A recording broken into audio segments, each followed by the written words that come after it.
Boa noite, pessoal. Estamos ao vivo aqui para mais um episódio do nosso Papo de Torre de Cinza. Já estamos no nosso quinto episódio.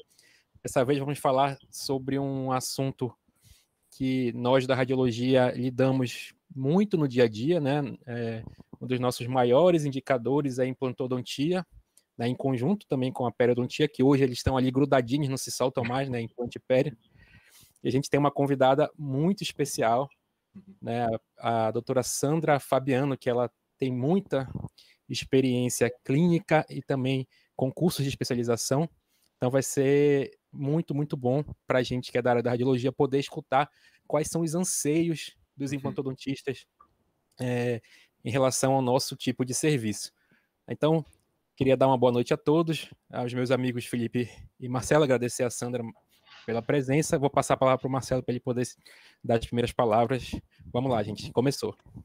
Boa noite a todos. Ou fazendo, né, já como o Felipe, bom dia ou boa tarde. A gente agora não tem mais fronteira geográfica. Roubei essa de você, né, Felipe? Exato. Mas é sempre um prazer estar com os meus grandes amigos, né? E hoje recebendo a doutora Sandra. Seja bem-vinda, Sandra. É um prazer tê-la conosco. Muito obrigada. Tenho certeza que nós vamos aprender muito, né? É sempre importante ter visões diferentes, escutar o que as outras especialidades têm a nos dizer. E a periodontia e a implantodontia, sem dúvida, são áreas que estão ali visceralmente ligadas. Então, eu agradeço a todos que estão nos ouvindo, agradeço mais uma vez a você, que é a nossa convidada tão especial, aos meus amigos, e eu passo a palavra para o Felipe, sem mais delongas, para que a gente possa dar sequência. Obrigado, Sandra. Felipe. Obrigada a você. Boa noite, pessoal. Boa tarde, bom dia, etc. Né? Para quem está ao vivo, tem o pessoal que está ao vivo, o pessoal que vê depois, né? E eu fico, mais uma vez, falando, eu acho bacana, porque cada vez mais estou recebendo mais feedback de pessoas que assistem depois. Então, também isso dá uma certa força para a gente continuar fazendo, que é bacana, o pessoal está gostando. Estamos falando de mais uma especialidade, né? Já falamos de cirurgia, falamos de estomatologia, endodontia. Tá, hoje vamos falar de implantodontia e periodontia. Como o Lucas bem falou, as duas são bem casadas, com uma pessoa que faz isso, né, na prática de verdade, é clínica mesmo, professora e clínica. Então, bom na teoria e boa na prática. Então, fico muito feliz de receber a Sandra aqui, Sandra Fabiano, professora Sandra Fabiano. Ela é especialista em periodontia pela ABO do Rio. Tem mestrado em implantodontia pela Sonopor Mandic, e hoje em dia ela é coordenadora de especialização em implantodontia da São Leopoldo Mandic do Rio de Janeiro. Seja muito bem-vindo ao nosso pequeno espaço aqui, tá? E fique muito à vontade. Nós vamos, assim, de vez em quando só dar aquela conversadinha, mas fique muito à vontade, tá, Sandra? Fala o tempo que você quiser, tá bom? Muito obrigado, Felipe. Eu já estou à vontade com você, né? O Felipe faz parte da minha vida ali, né? Meu consultório é perto da clínica dele, né? Não é no mesmo prédio, mas é perto. A gente está toda hora se falando há muitos anos. Felipe, eu acho que deve ter o quê? Uns 15 anos que a gente faz.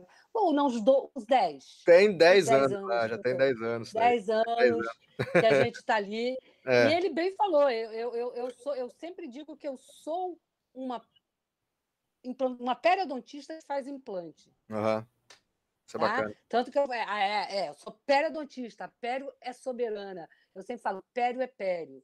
Né? Eu sou implantodonista, faço cirurgias avançadas, mas a periodontia, para mim, é uma coisa que está no sangue, que eu comecei com ela logo que eu me formei. A minha prática é limitada à periodontia e implantodontia. Eu trabalho com uma outra clínica que você conhece também, que é Sandra, né? Por coincidência, Sandra Coutinho, que é Coutinho. A gente é amiga de infância, sabia? Não, e a gente se formou em faculdades diferentes na mesma época. E ela é protesista, uma super protesista. Então, nosso trabalho se completa, né? A gente trabalha junto, a gente planeja junto e tudo mais. Agradeço aos 3. Lucas, conheci hoje, Marcelo, mas já me sinto à vontade, tá, gente? Fica e Felipe, nem se fala, é um amigo. A casa é sua. Vamos iniciar, então? Vamos.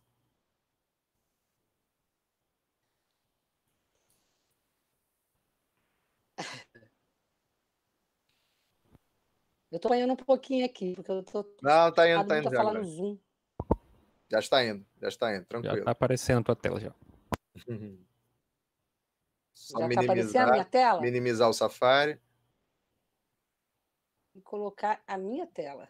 Isso. Apareceu? Sim? Está aparecendo aqui. Bom, gente, Perfeito.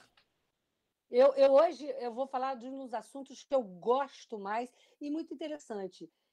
Na nossa rotina diária, tanto no consultório, o Felipe bem falou, eu sou professora, fiz mestrado, amo a docência, me realizo, mas eu sou clínica de consultório, eu trabalho muito no consultório.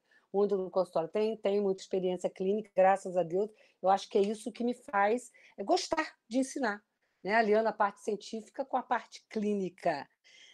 Por que eu estou... Esse assunto, preservação do rebordo alveolar pós-extração? Porque diariamente eu acho que é uma das coisas que, nessa pandemia, por exemplo, às vezes que eu tive que ir ao consultório, foram dentes fraturados, né? Que poderia ter ido em outro dentista, tirado esse dente, removido esse dente, extraído esse dente, e não feito nada, não ter feito nada. E depois o implantodonista, o Felipe ainda comentou comigo essa semana, ia ter trabalho, porque você... e o paciente muito mais, é um sofrimento maior, porque se você não preservar, o que acontece? Você vai ter que aumentar, você vai ter que reconstruir, então é mais difícil. Então, como bem já disse o Felipe, me apresentando, eu sou professora na Faculdade de São Leopoldo Mandique, Rio de Janeiro, e hoje eu escolhi casos da faculdade que os meus alunos e os professores fazem. Lá a gente opera também. A gente senta, opera, aluno observa, senta com o aluno, depois ele faz. É uma repetição, né? É todo um protocolo para se fazer para eles aprenderem. Começam no hands-on, depois vão para a clínica. E eu tenho orgulho de dizer que essa turma que está aqui, ó, só o professor Emildo, que o Felipe deve conhecer também, e o professor Rodrigo Reich, que não foram meus alunos. A Emildo está comigo desde o começo. Ela é doutora Império, e especialista, mestre e doutor Império. Ele também é mestre Império. Aliás, a minha equipe, a grande maioria é periodontista, né? E todos ex-alunos, os outros aqui. E eu me orgulho muito disso. Significa que eu consegui formar alunos que seguiram o exemplo, foram para a docência, para o mestrado. Camila foi minha aluna de mestrado em Campinas. Eu dei aula há muito tempo, depois que eu acabei meu mestrado, em Campinas. O professor Vassal, na época, que era o reitor, não me deixou sair. Eu fico muito feliz. Quando eu estava na BO Rio, que eu fiz periodontia, o professor me pediu para ficar como professora. Logo depois eu fui para a implantodontia. Eu já estou antiga na Lida. Eu comecei em implantodontia em São Paulo com o Sendic em 96, 97. Então já estou indo para 24 anos, né, de implantodontia. Então, também seguiu meus passos. E a gente trabalha junto na faculdade, trabalhamos junto, aqui é a visão da faculdade, e trabalhamos juntos no consultório. Isso aqui é uma cirurgia que às vezes eu faço e eu chamo a turma, porque não dá para operar, fotografar, quando você quer documentar um caso. Um dos casos foi bem documentado com o professor Rafael, é o único caso que vai ser fora da faculdade. Falando sobre o processo alveolar, por que eu falo sobre a preservação do rebordo alveolar pós-extração? Porque o processo alveolar é uma estrutura dente-dependente. Isso é demonstrado na literatura desde a década de 90, por vários professores proeminentes, porque, na realidade, o osso... Se ocorrer uma perda dentária, que pode ser por trauma, ou uma extração, a parte vestibular, bucal, do rebordo alveolar, ela é rapidamente reabsorvida, remodelada. Porque ela é basicamente composta do osso fasciculado, nessa parte, principalmente se a demanda estética for grande. Né? A gente, quando fala assim, de estética, a gente costuma se referir à pré-maxila. Né? A pré-maxila exige uma demanda muito grande do dentista, muito grande estética. Se esse dente for removido e nada for feito, rapidamente nós vamos perder volume, nós vamos perder horizontalmente e verticalmente, que é pior. Porque o osso vestibular nessa região, como nas outras também, você pode ver aqui na área de molar, premolar, ele é praticamente composto pelo osso fasciculado, vamos lembrar lá da pele, né? Que é o que forma a lâmina dura, é o osso chamado bundle bone na literatura. Maurício Araújo está aqui, eu cito muito o Maurício Araújo na minha aula, porque em 2005 ele publicou um artigo, uma pesquisa junto com o Linde, que foi uma mudança de paradigma total, um divisor de águas na implantodontia, mostrando que essa perda aqui é muito rápida e que é basicamente composto por esse bundle bone, por esse osso fasciculado. Perdeu o osso, em 15 dias você perde o bundle bone, perde o ligamento periodontal e você tem essa atrofia do rebordo. Então, nunca se extrai um dente sem se fazer alguma coisa. O clínico pode fazer. Né? A gente vai mostrar algumas técnicas bem simples aqui, que eu também vou mostrar técnica.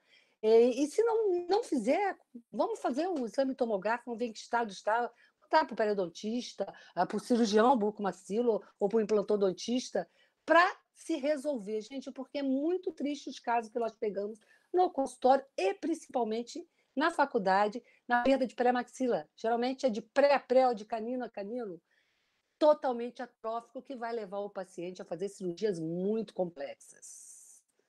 O Araújo, nessa época, ele lançou 2 artigos que fala que é a game changer, né? Mudança mesmo de paradigma. E ele mostrou a remodelação que sofre um alvéolo, que sofre esse alvéolo pós-extraído quando você perde ou extrai esse dente, de 1 semana a 8 semanas. Em 1 semana, você já tem a formação de uma matriz provisória, do coágulo, né? Aqui o osso bucal vestibular, lingual, aqui. Em 2 semanas, você tem o tecido, uma matriz provisória, mas você já começa a ter ação dos clastos, você já começa a ter uma remodelação, né? Porque existe diferença entre remodelação e modelação. Modelação e remodelação que você vai fazer na regeneração, a modelação. Aqui vai ter uma remodelação. Em 4 semanas, você olha onde está a parede vestibular, pela seta, e aonde está a parede lingual. Como eu disse, a parede vestibular é praticamente composta pelo bundle bone, ou pelo osso fasciculado. O osso fasciculado é aquele onde a fibra de Sharp se insere no osso. Ele é totalmente desfeito em 15 dias, imagina em 4 semanas. Em 8 semanas, você já vê o selamento do alvéolo, mas você já vê uma perda muito grande na parede vestibular. Olha o limite da parede vestibular e olha o limite da parede lingual. O Maurício Araújo eu admiro muito porque ele em 2005, ele lançou uma luz amarela, puxou o freio de mão, falando mais, né, um linguajar mais popular, puxou o freio de mão, porque na realidade estava se fazendo muitas instalações imediatas. E não só instalações imediatas e sem um protocolo definido, que o Joseph Kahn depois definiu esse protocolo, e se via em pouco tempo que esses implantes colocados principalmente na pré-maxila, você já via aquele sombreado do abutment, você já via por quê? Porque perdeu essa parede vestibular. Não é verdade? Então, por que eu digo que é game changer, é um divisor de águas? Porque ele lançou a luz amarela. Epa, peraí. Esse osso se absorve. Não foi contra se instalar implante imediatamente. Isso já era feito desde 1998. O primeiro que fez foi o Peter Hole, mas foi muito sedimentado a partir dos anos 2000, do ano 2000, 2002 ou 2003, pelo grande professor Joseph Kahn. E eu me orgulho muito de ter estado lá em Boston, num simpósio que eu vou praticamente, desde de 96 eu vou. Eu não fui só no último, por incrível que pareça, que é o simpósio da revista Periodontics and Restorative Dentistry, Simpósio on Periodontics and Restorative Dentistry, que eu gosto porque engloba muito implante, pério, orto e reabilitação. Ele aconteceu de 2 em 2 anos, agora acontece de 3 em 3 anos. Eu vi o Maurício Araújo mostrar esse trabalho e foi um impacto na plateia. Ele foi criticado por muitos. Mas então a gente não pode pôr implante imediato? Lógico que pode. Joseph Kahn, no mesmo simpósio, mostrou alguns protocolos para se colocar implantes imediatos e alvéolos recém-extraídos. O que mudou hoje? Hoje, se a gente pensar hoje, gente, mudou. Implantes de diâmetros mais estreitos, uma posição ligeiramente palatinizada desses implantes. Isso hoje, a moderna implantodontia não é hoje, isso já está vindo desde o trabalho de Joseph Kahn. Já se faz. Então, para você fill in the gap, preencher o gap. O que é o gap? O espaço entre a parede vestibular e o implante, porque quanto o gap for maior, mais biomaterial você coloca ali, menos chance você tem de ter um insucesso estético, de ter uma estética desagradável no futuro. Né? Você vai driblar essa perda do bundle bone, desse osso fasciculado. O Maurício Araújo, eu vi agora na pandemia, um webinar dele, onde ele fala que ele está fazendo um trabalho mostrando que, dependendo do tamanho desse gap, eu tenho até um slide que depois eu retorno e falo isso também. Quanto maior o gap, obviamente, você vai ter menos chance de sucesso estético. Estética funcional, porque muitas vezes você tinha que remover. Se você vê o abutment, o implante, não estou dizendo nem a posição tridimensional, que ela acaba ficando errada. Você vai ter aquele implante totalmente vestibularizado e totalmente aparecendo o abutment e aquela sombra escura no implante. Então, isso tudo, a gente deve muito a essas pessoas. Esses dois foram de grande impacto, esses 2 artigos no mesmo ano. Ele mostrou mostrando como era a dinâmica, né, dessa cicatrização pós-extração, e depois como é que seria isso colocando implantes. Óbvio que ele colocou implantes com retalho, a gente hoje não faz com retalho, a gente chama flapless a técnica, a gente não abre retalho. Óbvio que naquela época não tinha uma tomografia, né, que ele começou a fazer os trabalhos, provavelmente em 2003, 2004, para publicar em 2005. Nós tínhamos uma tomografia linear, você me corrige, Felipe, se eu estou falando errado, é aquela que era meio borradinha. Ou a tomografia médica. Então, as coisas mudaram. Ele nunca foi contra, tanto que ele tem vários artigos hoje que ele faz isso. Ele e o grupo dele da ITI. O trabalho mais citado na literatura mostra uma coisa muito drástica, que é o Schrupp. Ele mostra uma redução horizontal após a extração, se você não fizer nada, nos primeiros 12 meses, de 5 a 7 milímetros, horizontalmente falando. 50% da largura inicial. Nos 3 primeiros meses, 2/3 dessa perda, se a gente não fizer nada. Por isso que eu digo, o clínico pode fazer alguma coisa. Se ele não puder fazer alguma coisa, ele vai fazer a indicação dele para o especialista. A redução vertical, para nossa sorte, é muito mais fácil depois a gente fazer uma reconstrução horizontal do que uma vertical. Nós vamos ver as duas aqui hoje. Em 12 meses, também perde bastante, de 3 a 4,5 milímetros. Depois, outros autores bem conceituados acharam resultados muito semelhantes. Eu coloquei esse caso aqui, esse caso é da faculdade, porque eu acho muito importante um planejamento. Obviamente, quando a gente faz um planejamento, a gente está pensando no radiológico, hoje tomográfico, obviamente, dentro de um software bom, mas também um planejamento do que eu vou fazer, nem que seja um implante unitário. A gente trata da mesma maneira, com o cuidado necessário, um implante unitário, monta no articulador, você faz um enceramento, que o aluno mesmo faz com dente de estoque, põe uma cera, para você ver o que você precisa de ganhar, aqui pela tomografia, pelo esse corte, pela essa imagem, né, transaxial, você já vê que vai precisar de alguma coisa. Aqui, eu não teria ideia se era somente uma perda vertical ou horizontal. Por aqui eu já vi que é horizontal. Foi feito pelo sistema Versa. Hoje a gente tem a osteodensificação nos ajudando. Felipe assistiu até um webinar onde a gente falou, uma outra professora, Daisy, a Welfa, que promoveu eu falei sobre mais ou menos esse assunto, e outras professoras, só mulheres, né? A turma das meninas falou sobre osteodensificação. A osteodensificação veio para ficar. O sistema Versa, que você entra lidando com a viscoelasticidade do osso, de outra maneira, você vê por essa imagem, você teria rosca exposta aqui. Você teria trepanado essa parede vestibular. Aqui você vai fazer uma expansão, mas usando todo o atributo de viscoelasticidade do osso. E você tem que ter osso cortical, mas você tem que ter osso trabecular também. Você não consegue fazer numa área totalmente corticalizada, né? Então a Versa veio para isso. Você vê que ela gira na fase anti-horário. Na hora que a gente tirar, vocês vão ver. Olha lá. Anti-horário. Totalmente anti-horário. Nesse outro caso, a gente olha também nessa imagem aqui axial, tem uma perda muito grande. Olhando ao exame clínico, que é o exame, a gente faz muita fotografia, que pela fotografia, eu digo que a fotografia odontológica hoje é plano de tratamento. A gente consegue enxergar melhor, porque você às vezes faz o exame clínico, você pede os exames iniciais, fotografa e depois você vai estudar o caso. Olha, Pedro, isso é uma senhora, mas uma senhora bonita, jovem, e que pode se tratar de um bom padrão socioeconômico e pode se tratar. Eu vou mostrar esse caso dela no final.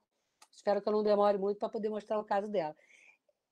Se eu não trato no começo, se eu não extraio o dente e não faço uma regeneração ou uma instalação imediata, em alguns casos eu faço instalação, em outros casos eu faço regeneração, eu não faço uma preservação do meu rebordo alveolar, com o passar dos anos que eu tenho isso. Eu tenho uma enorme perda vertical, muito difícil de resolver. Digo, para mim é muito difícil, é complexo o caso. Olhando um esquema, eu gosto muito desse artigo, esse artigo até o David Starr participou, mas é do Elian, né, que é o primeiro autor. A gente vê 3 tipos, mais ou menos, de alvéolo. Vamos falar em alvéolo. Né? Nós vemos o tipo 1, que muitas vezes, o que chega para a gente? Chega para a gente uma fratura longitudinal, mas eu ainda tenho tecido mole, eu ainda tenho a tábua óssea vestibular, nós vamos ver aqui nos nossos exames tomográficos, que hoje a gente pode ver perfeitamente a espessura, a altura dessas unidades, todas que nós estamos falando. E no tipo 2, a gente pode ter uma perda grande, como está no esquema aqui, esse é um esquema do artigo, pode ter uma perda menor de osso, mas ainda tem o tecido mole, ainda pode ser feito até uma instalação imediata, mas geralmente a gente opta por uma regeneração. E tem os casos no alvéolo tipo 3, que você já perdeu a estrutura óssea, você já perdeu o tecido mole. Esse caso aqui é para se começar. Extrair, limpar a área, eu brinco muito, vamos limpar essa área e depois vamos fazer uma reconstrução. Um bloco ósseo, uma tela de titânio, alguma coisa. Aqui já é mais difícil. Né? Agora, ele não chegou aqui à toa também não, né, gente? Ele chegou aqui provavelmente por uma doença periodontal avançada, que teria que ter sido vista também, porque depois é muito difícil você reconstruir esse dente para o paciente.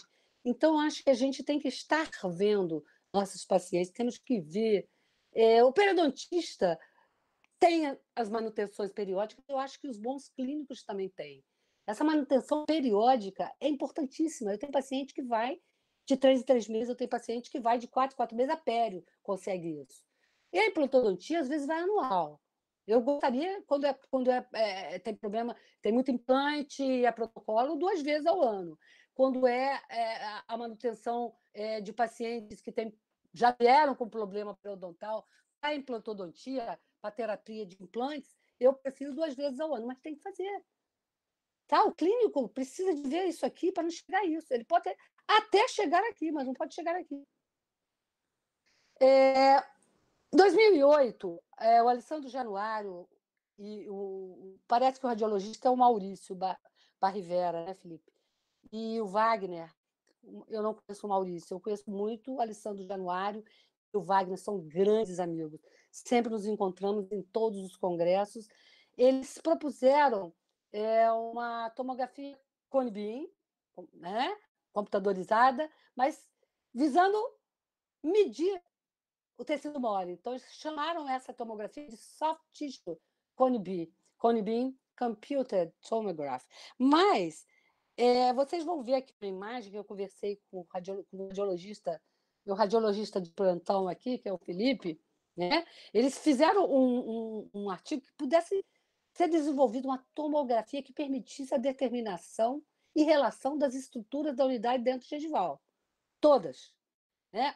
O tecido mole foi fundamental, mas o tecido ósseo também. E as distâncias que nós vamos ver numa imagem tomográfica que eu já vou mostrar para vocês.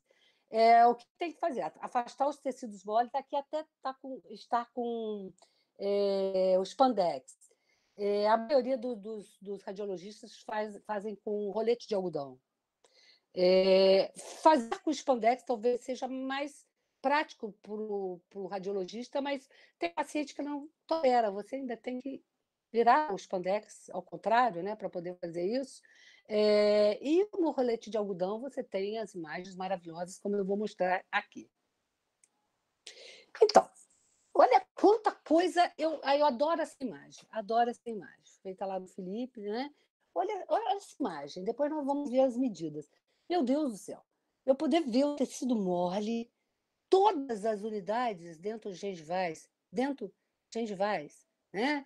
Eu poder ver o tecido duro, a parede óssea vestibular, a gente falou tanto no começo da aula sobre esse bundle bone, eu poder ver onde está a união cemento-esmalte, a distância para essa parede, para essa crista óssea.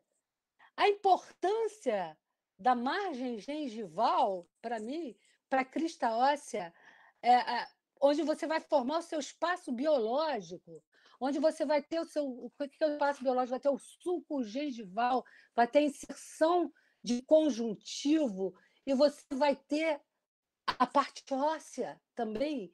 Você precisa, eu falo que os corpos não ocupam o mesmo lugar no espaço.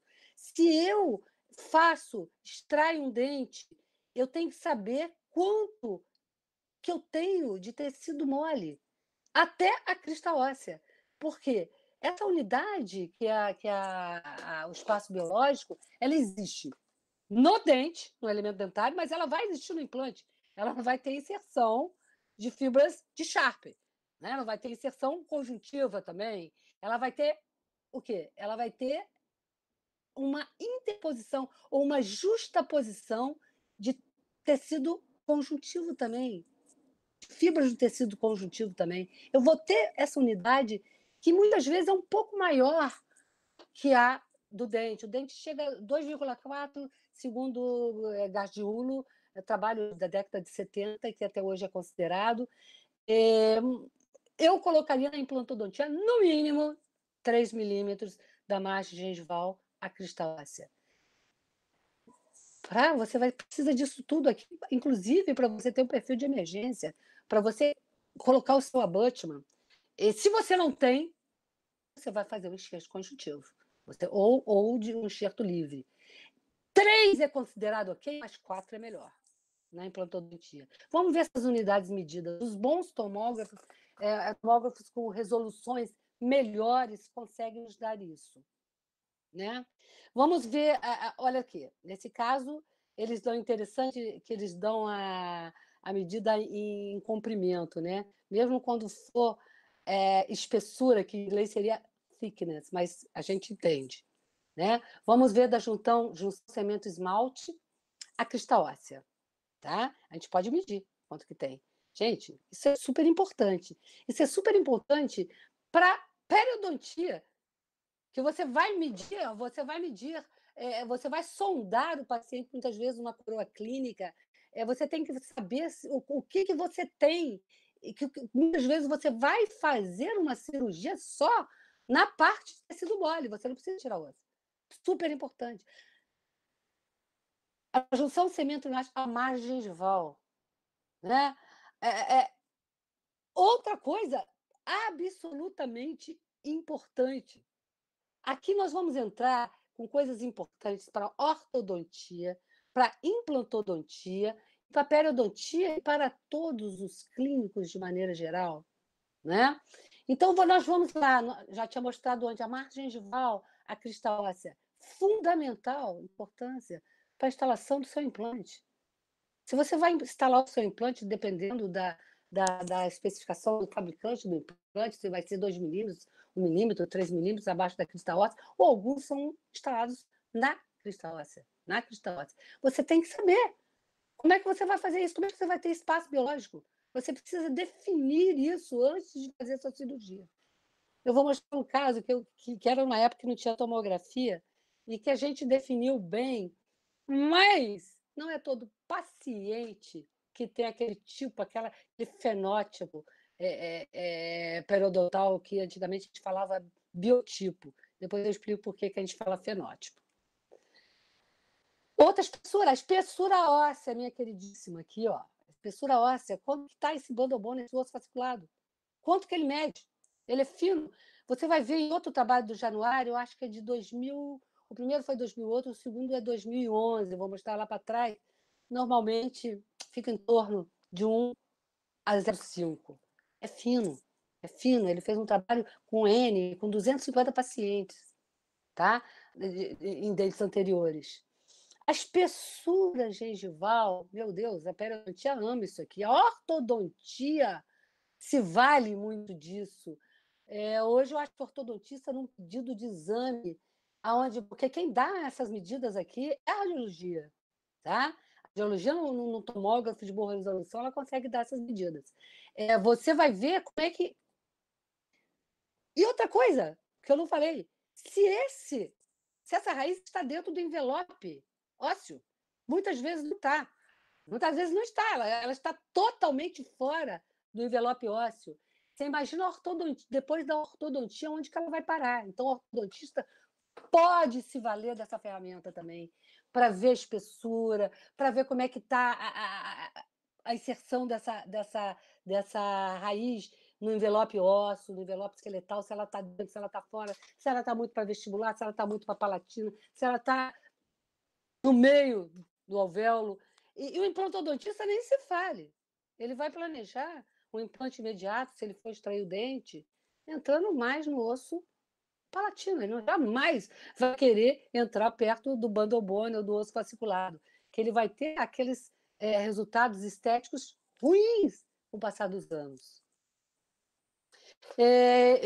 O mesmo paciente, só mostrando uma boa resolução de tomografia com a reconstrução 3D, com a imagem coronal panorâmica, né, com a imagem axial.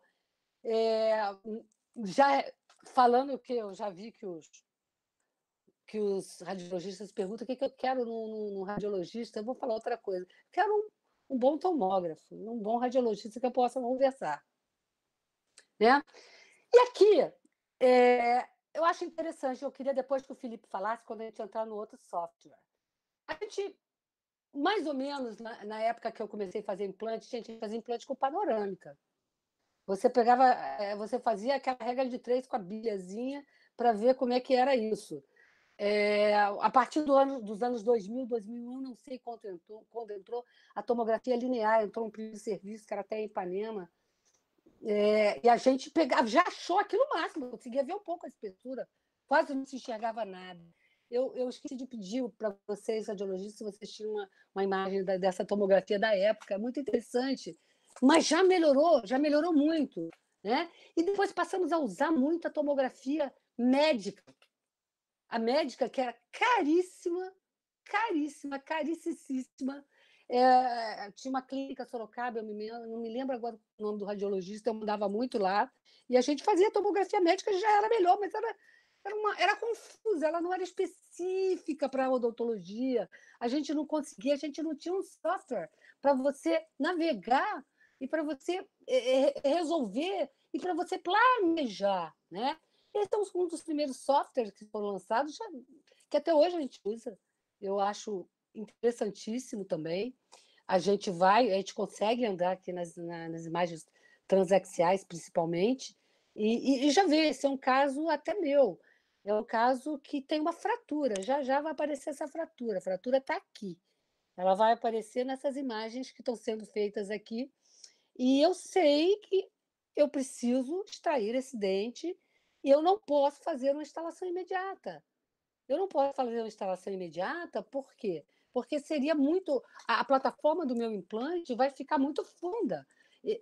Eu tenho como regenerar essa parede vestibular e a parede palatina. Eu tenho como regenerar isso. Eu tenho como regenerar mesmo. Eu posso usar vários artifícios e regenerar a fratura aqui. Né? A gente não teria condição de ver isso sem um software. Regenerar para depois fazer meu implante. E venho agora, que eu estou com o Felipe conversando bastante sobre o Blue Sky. O Felipe, a gente combinou de você falar. Você quer falar sobre isso? Sobre ele? Eu posso... Não, beleza. É porque nós agora... a Sandra usou por um tempo Dental Slice, como ela falou, e falando... E agora nós estamos passando... por anos, Sandra, assim, eu comecei também a trabalhar em 2005, tomografia. Na época, eu ensinei pessoal, em 2005 a 2007, eu fazia visitas aos dentistas para começarem a trabalhar com Dental Slice, né? Até hoje tem gente que ainda usa o Dental Slice, isso é normal. É normal porque ele é simples, né? Estudante. Não tem coisa melhor. Os computadores têm um processamento normalmente não tão bons, ele tem a facilidade de enviar por e-mail também, porque ele é bem leve, então ela tem essas vantagens. Mas, de um tempo para cá, né, eu tenho estimulado o pessoal a utilizar o Blue Sky Plan, que ele é um programa, esse aí é o mesmo caso, né? É o mesmo caso. Mesmo caso, agora no Blue Sky. E nós fizemos agora no Blue Sky.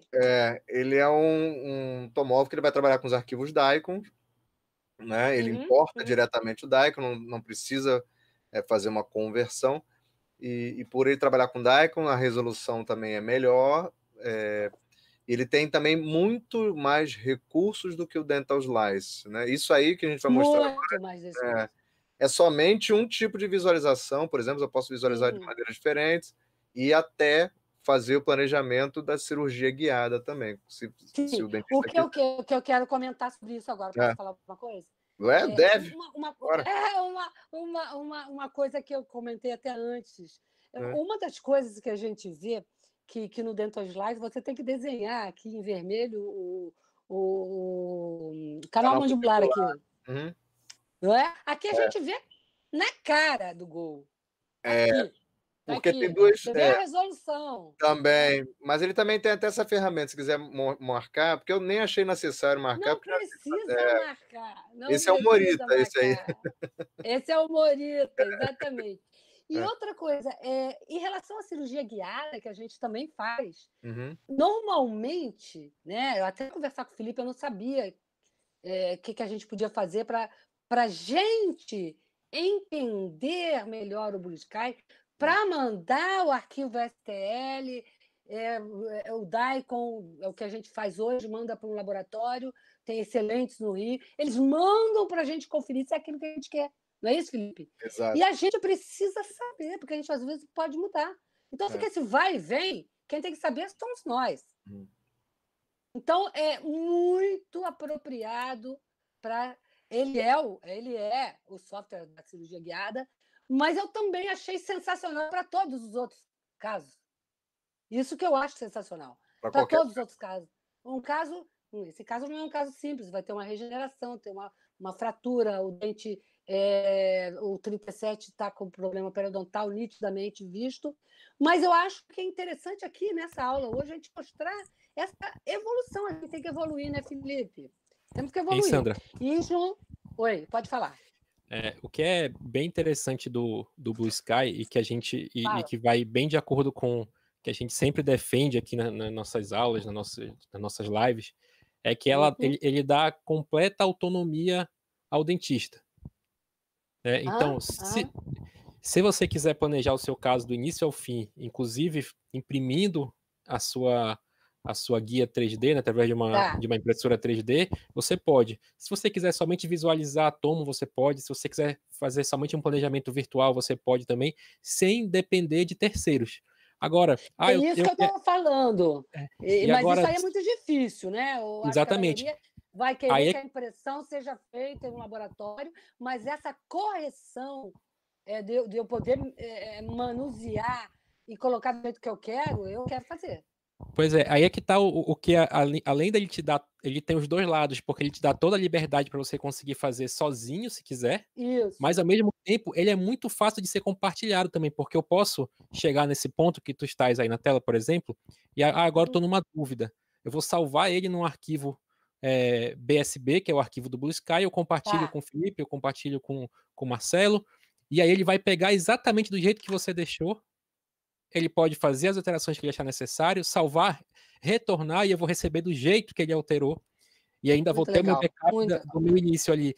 Então, assim, é um programa muito versátil e realmente, assim, a gente acha muito legal e indica muito sempre ele mesmo. E tem que indicar e assim, fazer um curso só de Blue Sky aí para a turma. Tá vendo? Já lancei. Isso o Lucas já está providenciando, já, fica tranquilo. Já está providenciando. Porque, não é? Então, gente, vamos continuar, porque tem muita coisa para falar aqui. Mas eu precisava começar com isso, porque isso é importante, isso é uma conversa com radiologia. Vamos continuar? Então, vamos lá.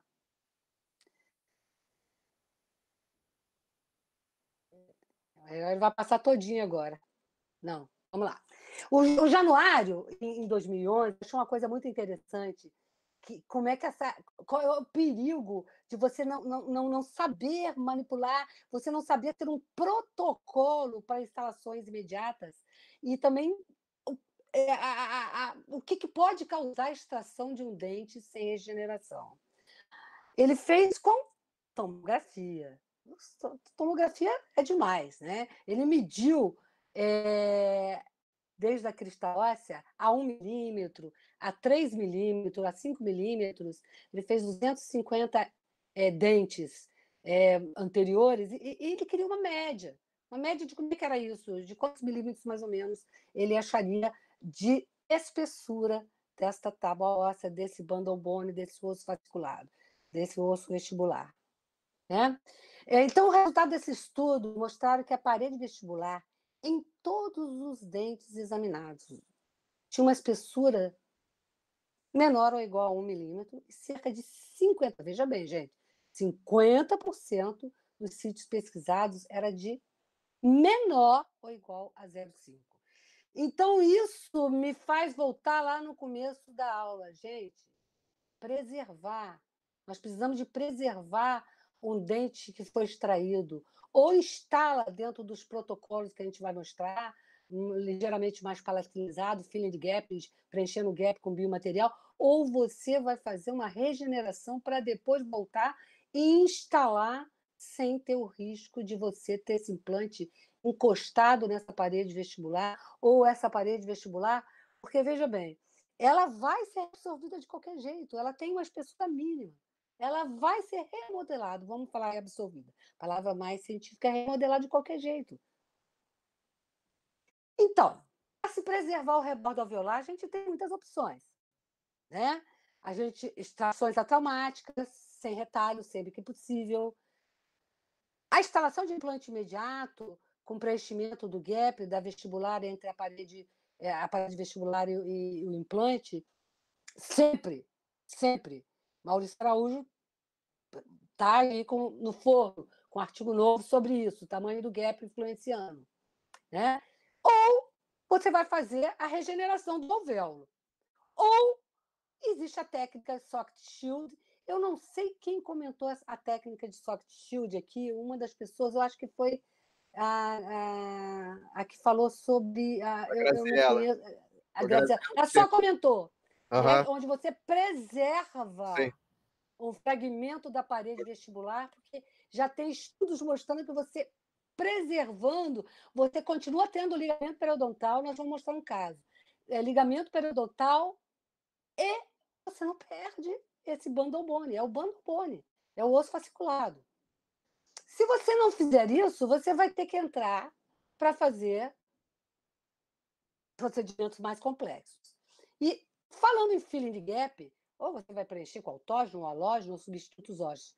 Diria para você, autógeno e halógeno não é indicado para preencher gap.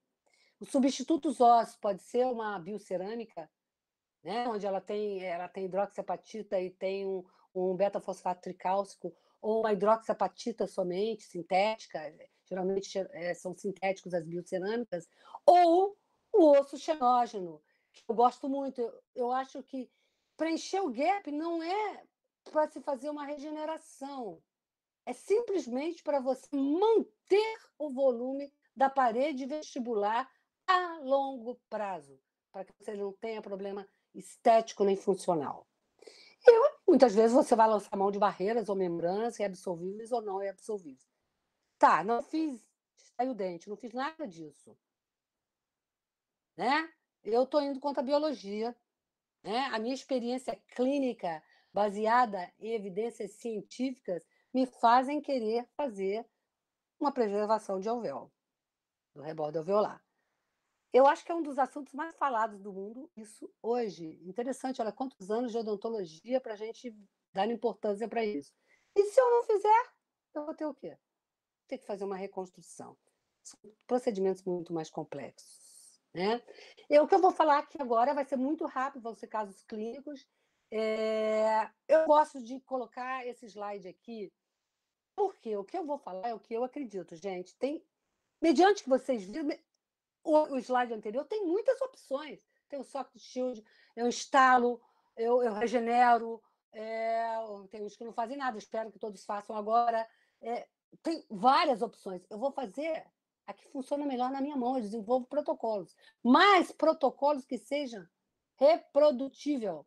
Eu falo sempre para meus alunos, gente, se eu vou fazer a incisão com a lâmina 12, com a lâmina 15C, se eu vou usar esses instrumentais, se eu faço retalho, se eu não faço retalho, se eu faço uma relaxante para determinados procedimentos, eu vou reproduzir esse protocolo no outro protocolo que eu fizer, no outro protocolo que eu fizer. Óbvio que isso não é matemática. A gente pode ter, no meio disso tudo, de uma cirurgia, principalmente cirurgia. A cirurgia ela dá uma dose de adrenalina muito grande. Então, muitas vezes, lá no meio dela, você muda o protocolo. Mas esses protocolos básicos, essas técnicas básicas, isso já é falado na literatura. Eu acho que todo mundo que tem experiência clínica, todos os autores, você tem que escolher técnicas que você possa reproduzir, fazer de novo. Não é fazer porque é achismo. Você tem que fazer de novo e procurar seguir esse protocolo. E eu sempre procuro desenvolver um senso crítico com meus alunos. Por que eu vou fazer isso? Por que eu não vou fazer isso? Todos aqueles casos, aquele caso que eu mostrei da Versa, que na época que eu fiz aquela ossificação, o curso, aquele é do curso, ele nem tinha no Brasil. Hoje a UELF comercializa. Quem trouxe para mim foi um amigo de Portugal, Darcio Luiz da Fonseca, e que trouxe essas brocas para mim. Né? Uma broca cara, mas eu já levei para o curso. Você vê como é que a gente gosta de ensinar. E a gente já usa lá. A gente já usa lá. A gente já usa, e por que usa e por que não usa? Você vai fazer um planejamento pré-cirúrgico, que a gente faz no módulo. Como é mensal, você faz no módulo anterior, você faz todo o planejamento, montagem, articulador, enceramento, guia cirúrgica, guia tomográfica, faz tudo, manda para a tomografia. No segundo módulo, ainda você vai atender esse paciente ou vai operar esse paciente, mas esse planejamento tem que ser aprovado. E tem que ser aprovado não por mim, que sou coordenadora só, nós temos um grupo de muita experiência, por todos. Na hora a gente muda muita coisa, não. Vamos colocar esse implante desse diâmetro. Olha, vamos fazer uma técnica de ossidensificação. Eu acho melhor não colocar um implante, não. Tá muito. Esse alvéolo tá com essa parede muito frágil, já perdeu muito osso, é melhor fazer uma regeneração. Por quê ou por que não? Senso crítico. Eu adoro um senso crítico. Acho que as pessoas não tem que ser todo mundo fazendo tudo, né, bitoladamente. Vamos ter senso crítico desde que a gente seja baseado na biologia e nas evidências científicas. Né? Aqui, eu tinha falado para o Felipe sobre esse caso, de 2007. Olha como é que a gente media.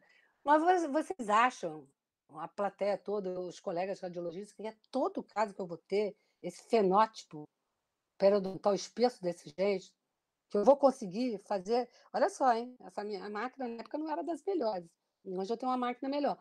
Você conseguir ver aqui, ó, a tábua óssea, medir, né? Até não foi até o fim, devia ter uns 3,5 milímetros da tábua óssea, que está aqui, até a margem gengival, que a gente mede hoje o quê? Na tomografia, que já vem com o bom tomógrafo, já nos dá essa medida. Eu preciso disso para poder ter um espaço biológico. Eu preciso. Tem que caber tudo ali, né? Tem que caber o epitélio funcional, tem que caber as fibras do tecido conjuntivo, que elas são justapostas. Eu tenho que ter meu sulco. Eu gosto de 4 milímetros. E muitos sistemas de implantes você coloca em ósseo, que ajuda muito também a você ter o lugar para esse perfil de emergência, o lugar para esse espaço biológico. Né? Não advogando nenhum sistema de implante, que a aula não é sobre isso aqui. Né? Isso aqui era um alvéolo tipo 1, é tudo que eu queria no meu consultório todo dia, mas não é isso que aparece. Né? Acho que esse aqui fica lá no vizinho, porque o que aparece no consultório são casos mais complexos. Esse caso é um caso mais fácil. Eu me lembro, na época, foi 2007, em 2006 eu tinha visto o Maurício Araújo, lá em Boston, como eu falei, esse simpósio que você levou. Em seguida veio o Joseph Kahn mostrando a técnica de instalação mais palatinizada e filling the gap, colocando biose. Ele gosta de material de reabsorção lenta. Eu também gosto. Eu gosto muito do Extragraft, que é aqui do Brasil, que a gente usa muito no curso, pelo custo e por ser um bom biomaterial, colágeno também. Ou Bios Collagen, ou Bios sem colágeno, porque ele tem uma reabsorção lenta. Ele mantém o volume. Vocês vão ver que isso aqui só tem 3 ou 4 slides, eu vou mostrar até 2018. A tomografia vem no final. Mas foi feita uma tomografia aqui, só não me lembro se era linear, eu acho que foi a médica. Foi a médica. Eu voltei, falei com a Emilde até, não sei se ela deve estar assistindo. Arruma um caso para a gente fazer, pelo amor de Deus, eu quero fazer esse caso. Quero fazer um caso bom, onde a gente coloque palatinizado, filling de gap, vamos preencher, vamos acreditar no Araújo, que você não pode colocar isso muito encostado lá no osso vestibular, que isso é reabsorvido de qualquer jeito, vamos manter essa tábua óssea vestibular com biomaterial. E olha que essa paciente não era das melhores, era uma paciente fumante, pesado, tá? Então, mas tinha um fenótipo, que a gente não fala mais biotipo, porque biotipo, desde 2017, a Academia Americana de Periodontia instituiu que biotipo é para traços genéticos. Então, em geral, né? E na boca, os dentes são sítios dependentes. Cada sítio, dependendo de que ele tem, se ele tem implante, se ele tem doença periodontal, se foi feita restauração muito na cervical, vai mudando esse biotipo e torna-se um fenótipo. Então, o fenótipo que vai ser, que engloba traço genético e engloba o traço ambiental. Hoje se fala novamente fenótipo, que já se falou no passado. Passou para biotipo, agora voltou para fenótipo. É só uma coisa para a gente falar direito e para colocar aqui na aula. Colocamos, né? Está errado, foi 2007. Não arrumei, eu ia arrumar, não arrumei. O implante mais palatinizado, ele vai sair no cíngulo, porque você vai se afastar desse bundle bone, desse osso fascicular, desse osso vestibular, e vai usar tudo que tem na palatina, que geralmente, se for uma classificação de Kahn, que a gente vai mostrar tipo 1, você tem muito osso palatino para você conseguir uma estabilidade primária, que é fundamental para se fazer uma carga imediata. Né? E preencher aqui, nessa época, eu fazia esse implante aqui, por acaso, eu não faço mais, era o Nobel Biocare. Aqui foi colocado o BIOS, Filling the Gap. Aí veio em 2010. Né? Em 2010, interessantíssimo. Eu tenho isso, eu não estou colocando, porque não é totalmente o assunto da aula e tem muita coisa para falar. Eu tenho ano após ano. Em 2010, veja bem, uma paciente fumante. Olha o implante dela. E olha o dente dela com uma certa recessão. Perfeitamente, que aqui é que ocorre o problema. O Joseph Kahn, logo depois do Araújo, o que o Araújo fez de bom entre as inúmeras coisas que ele faz. Ele jogou essa luz amarela, puxou o freio de mão, ele fez com que os pesquisadores buscassem protocolos para preservar esse bonobone. E o que mais avançou foi o Joseph Kahn. Ele fez um estudo de 2 a 8 anos, não é um estudo, ele não fez um retrospectivo, ele fez um prospectivo, começou com 2 anos, e ele fala, é lindíssimo em 2011 esse trabalho dele, e que ele fala que nos 3 primeiros anos ele viu muito problema. Muito problema. Ele viu muito problema de recessão dessa margem gengival, inclusive aparecendo até a Butman. Com o passar dos anos, nos 8 anos, ele foi fazendo essas mudanças de protocolo que nós falamos, mais palatinizado, você colocar implante de diâmetro melhor, preencher o gap, filling de gap, com material não absorvível ou de absorção lenta, né? Que é o BIOS. Ele usa também, ele teve resultados melhores. Olha como é bonito um pesquisador que faz um trabalho desse tempo todo, sincero, e que nos dá subsídios para fazer também. O caso dela, eu fui assim, meio, né, afoita. Vamos fazer, porque vamos fazer, deu certo. O fenótipo era bom. Né? Aqui você vê que eu melhorei a foto também, desde aquela época lá, em 12 anos em 2018, que eu tenho a foto, você vê que ela preservou, olha aqui, essa é a foto para você ver se você preservou toda essa parte vestibular.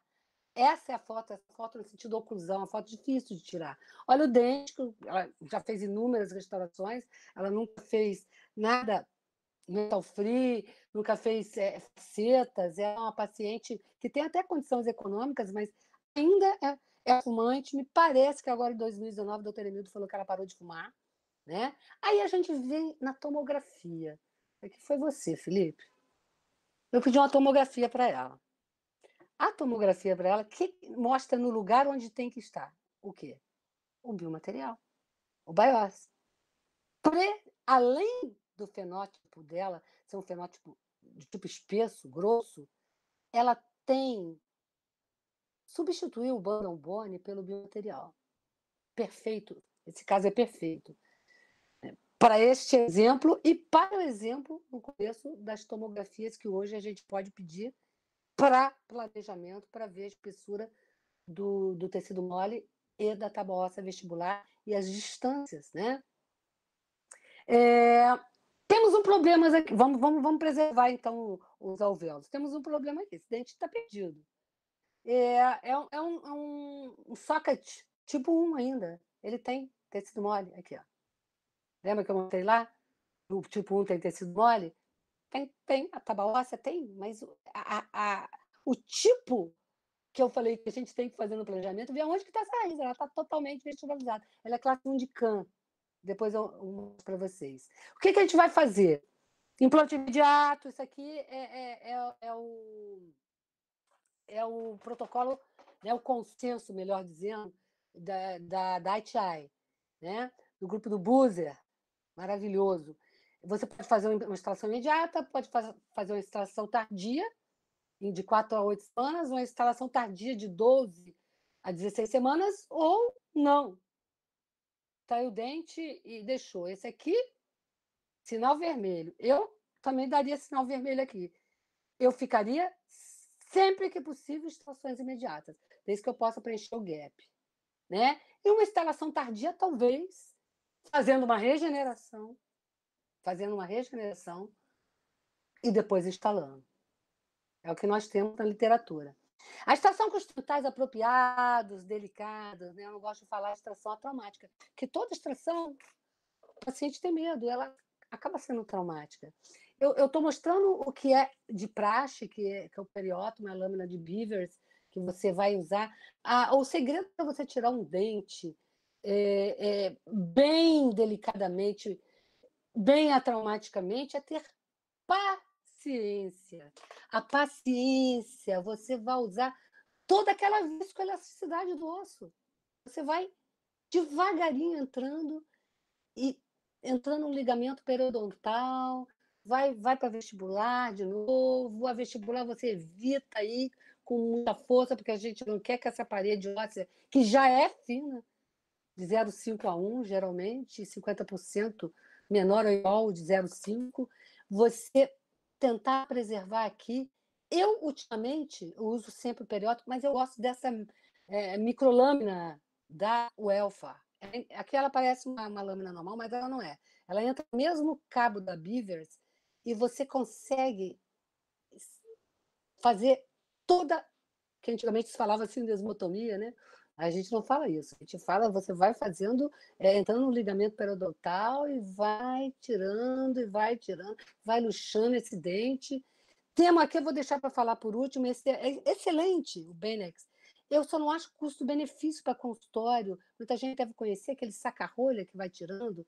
Eu acho que eu perco um pouco. Eu prefiro a minha mão. Mas acho excelente. No curso a gente tem alguns casos que é didático. E o principal aqui seria, para mim, um bom periótomo. Eu substituiria a lâmina Beavers pela microlâmina. Fórceps. Esse fórceps também da UEFA. Bem delicado, só para dentes anteriores.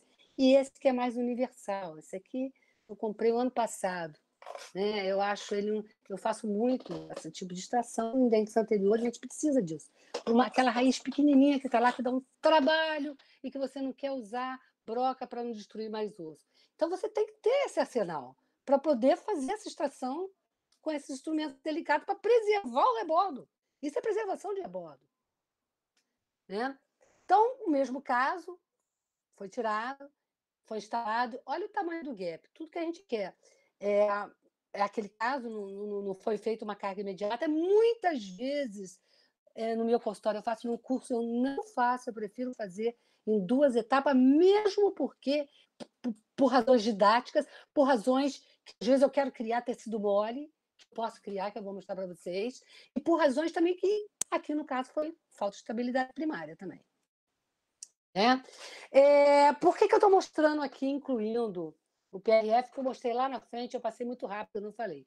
Hoje, o que eu uso? Sempre, desde 2014, que o André veio de um colega de mestrado meu, que já fazia, foi ao Chocrum buscar todo o conhecimento e trouxe para a clínica dele em Brasília chama Clio Odontologia, e veio nos treinar nessa prática do PRF. Nós, aqui no curso, eu no meu consultório também, tem vários, hoje tem APRF, tem Fibrin Protocol, todos são excelentes. Eu uso LPF com a centrífuga, que na época era da Intralock, que hoje é da BioHorizon. Aliás, é a única aceita pelo FDA americano, que eles são muito criteriosos. Eu uso PRF 100% nos meus casos de regeneração, nos meus casos todos. Só se eu tiver um gap menor, que eu só uso biomaterial, se eu tiver um gap maior, eu vou usar o biomaterial, fazendo um stick bone, que eu vou mostrar para vocês, eu uso em todos os casos. Falando em literatura, rapidamente passando, se você for buscar na literatura hoje, você tem inúmeros trabalhos, clinical trials, randomizados ou não randomizados, que foram compilados em revisões sistemáticas maravilhosas, que nos dão todo o subsídio para fazer essa técnica. Se eu já acertava isso usando osso autógeno, que eu uso osso autógeno quando eu vou fazer remoções verticais, eu misturo o biomaterial com osso autógeno, o que falar de um material, né? De uma técnica onde eu vou ter toda a possibilidade de ter meus fatores de crescimento, as citocinas liberadas pelas plaquetas e pelos meus leucócitos, que vão me dar tudo que o fator de crescimento dá, que basicamente é migração de células mesenquimais, a nova vascularização.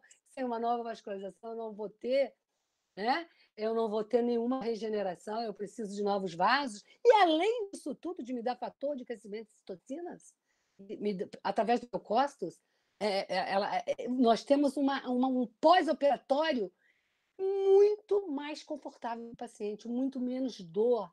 A regeneração de tecido mole é sensacional, além de ter um grande impacto na regeneração de tecidos. Por isso que me convenceu em 2014 e me convence muito mais hoje ainda. Né? Então, nós fomos lá preparar né? Tem todo o kit, isso aqui não é aula de PRF, só mostrando. Aqui é a faculdade, como eu falei, os casos da faculdade, LPRF com biomaterial. Fiz o plug para selar o alvéolo, preciso selar esse alvéolo. Antigamente ele selava, a gente vai mostrar muito tirando ou do palato, um tecido conjuntivo, que é muito mais complexo, mais doloroso, ou mesmo com a membrana. Mas se você tem o plug, hoje você usa o plug. Aqui é o extragraft, que a gente usa muito, eu falo sempre, eu gosto de falar os bons materiais, como eu gosto de falar as boas clínicas radiológicas e os bons instrumentais. Eu não ganho nada para isso, gente.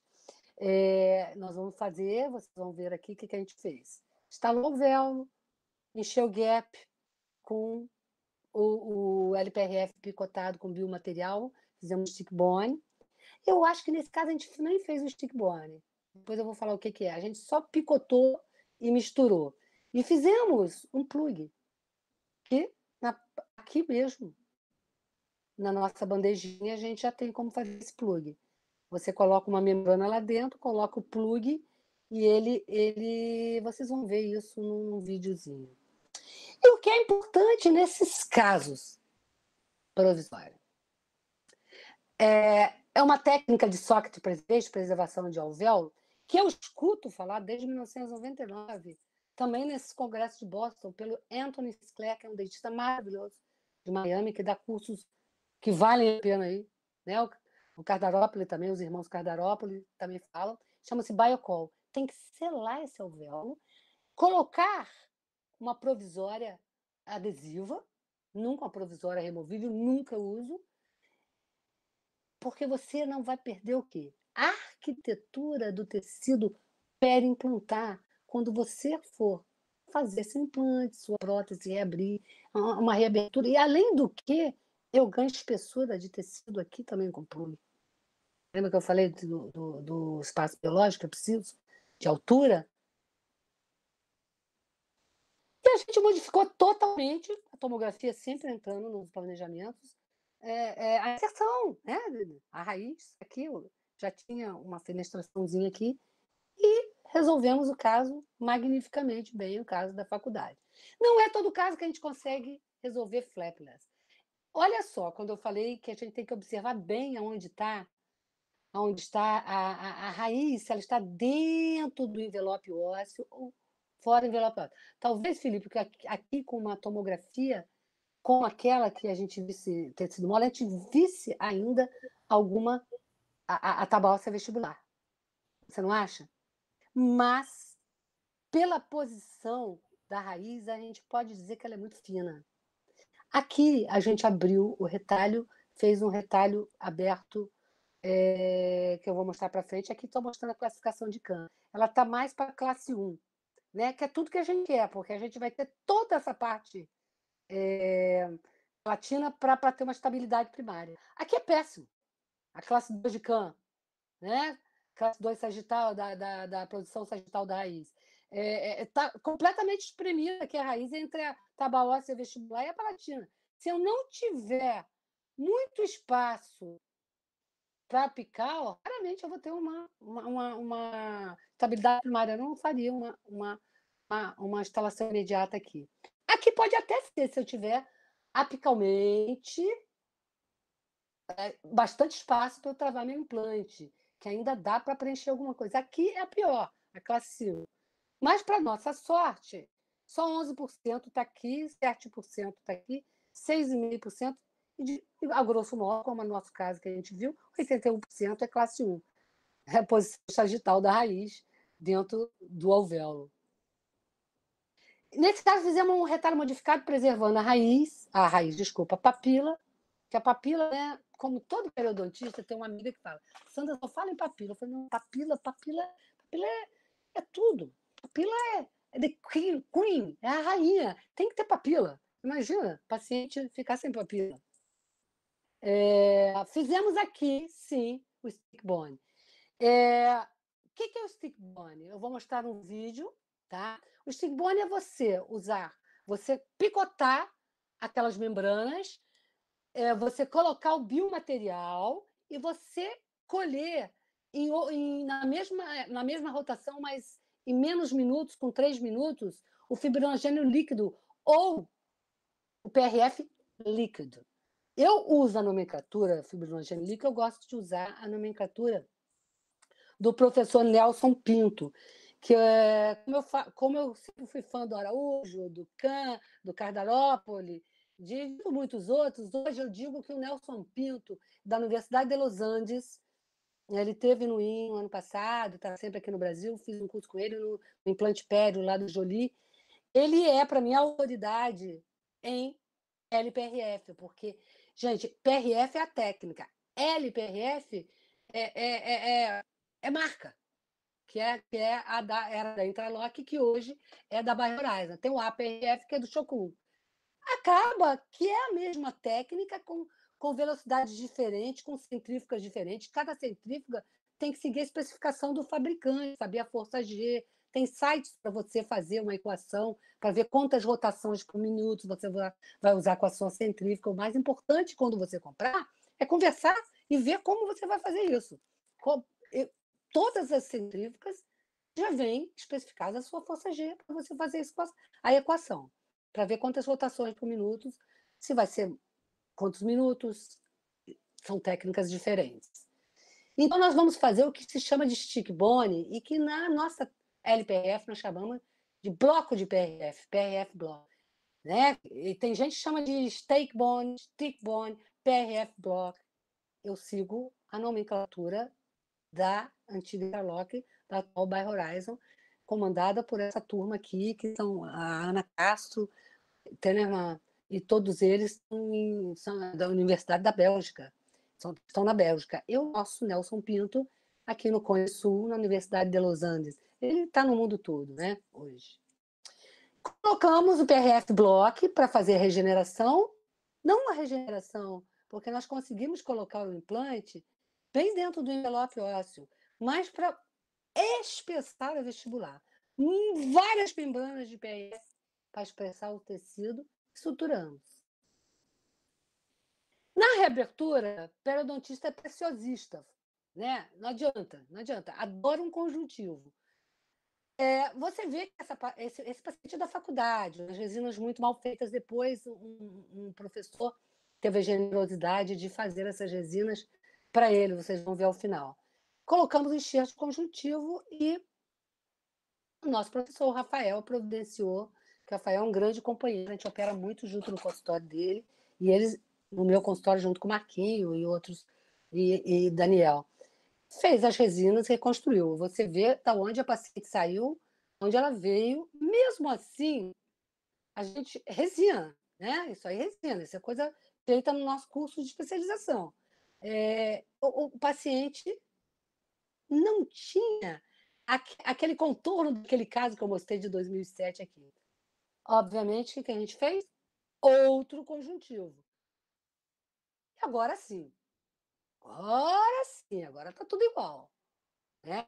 Então, assim, a periodontia casada, a implantodontia que é casada com a pério, né? E com o bucomaxilo.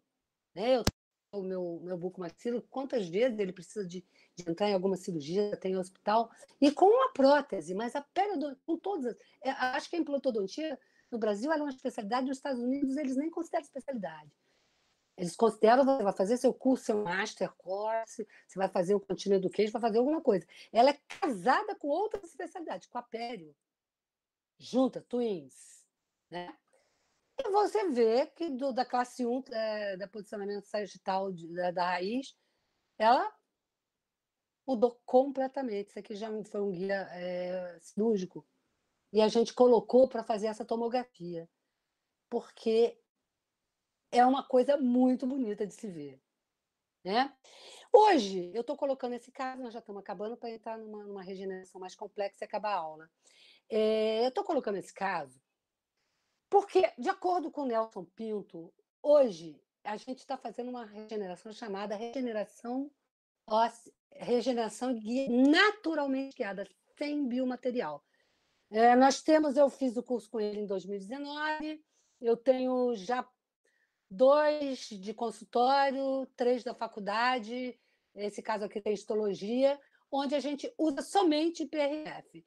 Me perdoe os radiologistas, eu não tenho o exame radiológico, ela foi da faculdade, Ela foi, não sei se ela foi na clínica de endo, que passou para a clínica de prótese, raiz fraturada, que passou para a gente, já com dor, extraímos a raiz. Não façam isso, né? Tem que ser toda planejada, mas foi bem planejado. Eu acho até que ela tem toda a documentação lá na pasta dela, na faculdade, em outra cadeira, para eles chegarem à conclusão de uma fratura. A parede vestibular reabsorvida. Reabsorvida. Né? O que fazer? Vamos entrar a fazer a técnica do Nelson Pinto. O que ele faz, que ele chama o LPRF não mais block, soft block. É somente o LPRF picotado, as membranas, e o IPRF, que é o líquido, que é o fibrinogênio líquido, o IPRF. E você restaura, você pega a parte que está com reabsorção, a parede reabsorvida, você coloca 2 ou 3 membranas inteiras e coloca esse PRF soft block bem colocado, não pode ter muito espaço, você vai comprimindo com uma gaze, você coloca no alvéolo. E você vai selar não mais com o plug, porque ele diz o seguinte, que o plug ocupa espaço de 2 membranas, e 2 membranas têm muito mais fator de crescimento. Ele preconiza que você sele esse alvéolo com 2 membranas, totalmente selado, e você não suture para deixar o retalho aberto. Deixa o retalho aberto, ligeiramente aberto, obviamente. Você vai fazer uma cicatrização que vai epitelizar toda essa parte da membrana. Epiteliza, gente, é lindo. Isso aqui, em 40 dias, está tudo epitelizado. Assim que a gente coloca as membranas. Você não vai colocar a membrana, você acha onde está o defeito ósseo. E você faz um retalho dividido. Você não coloca a membrana encostada no osso. Você coloca entre o periósteo, que é depois do osso, e o retalho. O retalho não. E o tecido mole, né? Entre o tecido mole e o periósteo. Uma membrana, 2 membranas, e deixa aberto, o tanto fechado para você ter um conforto para o paciente, não entrar alimento, mas você não pode suturar. Você pode até dar um ponto, em alguns casos, em X, e depois dar mais 2 pontos mais frouxos, que prenda o suficiente para você, em 40 dias, ter uma reptilização e poder fazer o seu tratamento, a sua colocação de implante. O professor Nelson Pinto recomenda que em 3 meses você faça uma tomografia. Ele tem advogado isso, e às vezes existe algumas controvérsias de algumas pessoas. Ele tem mostrado casos, eu acredito nele. Porque, na verdade, o Cardarópoli, quando ele fala em regeneração do rebordo alveolar espontaneamente, no caso aí, não foi espontaneamente, foi só com soft block, ele fala em 4 meses.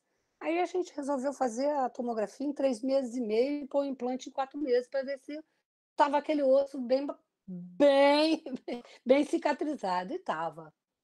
Em 3 meses e meio, a tomografia, você vê que ele já regenerou. E olha o osso que a gente achou. Impressionante. Isso é osso, gente. Isso não é tecido mole. Em 4 meses.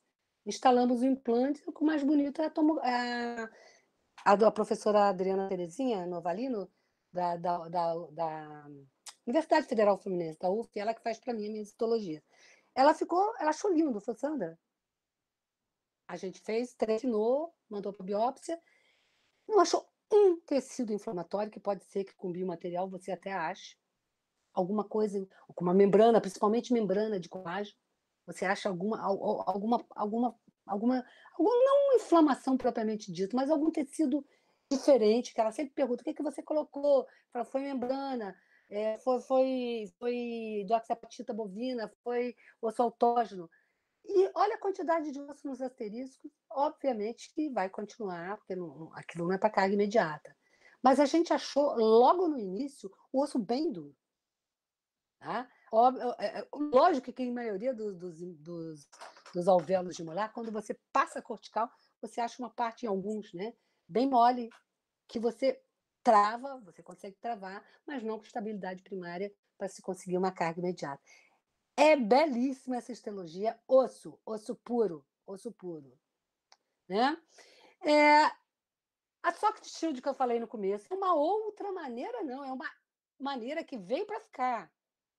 Quando o Darcy trouxe para mim as brocas, porque tem vários kits, tem do Howard que está aqui, o Howard Gluckman, da África do Sul, e tem o Darcy trouxe, ele fez, eu comprei dele. Eu falei assim, eu vou fazer. Eu tenho uns 3 casos na faculdade, mas eu não tenho um caso totalmente documentado. Ele me mandou um a semana passada, eu vou colocar aqui para vocês. Quando essa técnica foi falada, eu sempre com a minha sorte de ir a Boston, naqueles simpósios maravilhosos da Journal Periodontics and Restorative Dentistry, que tem uma revista, a melhor revista para mim, de pele implante,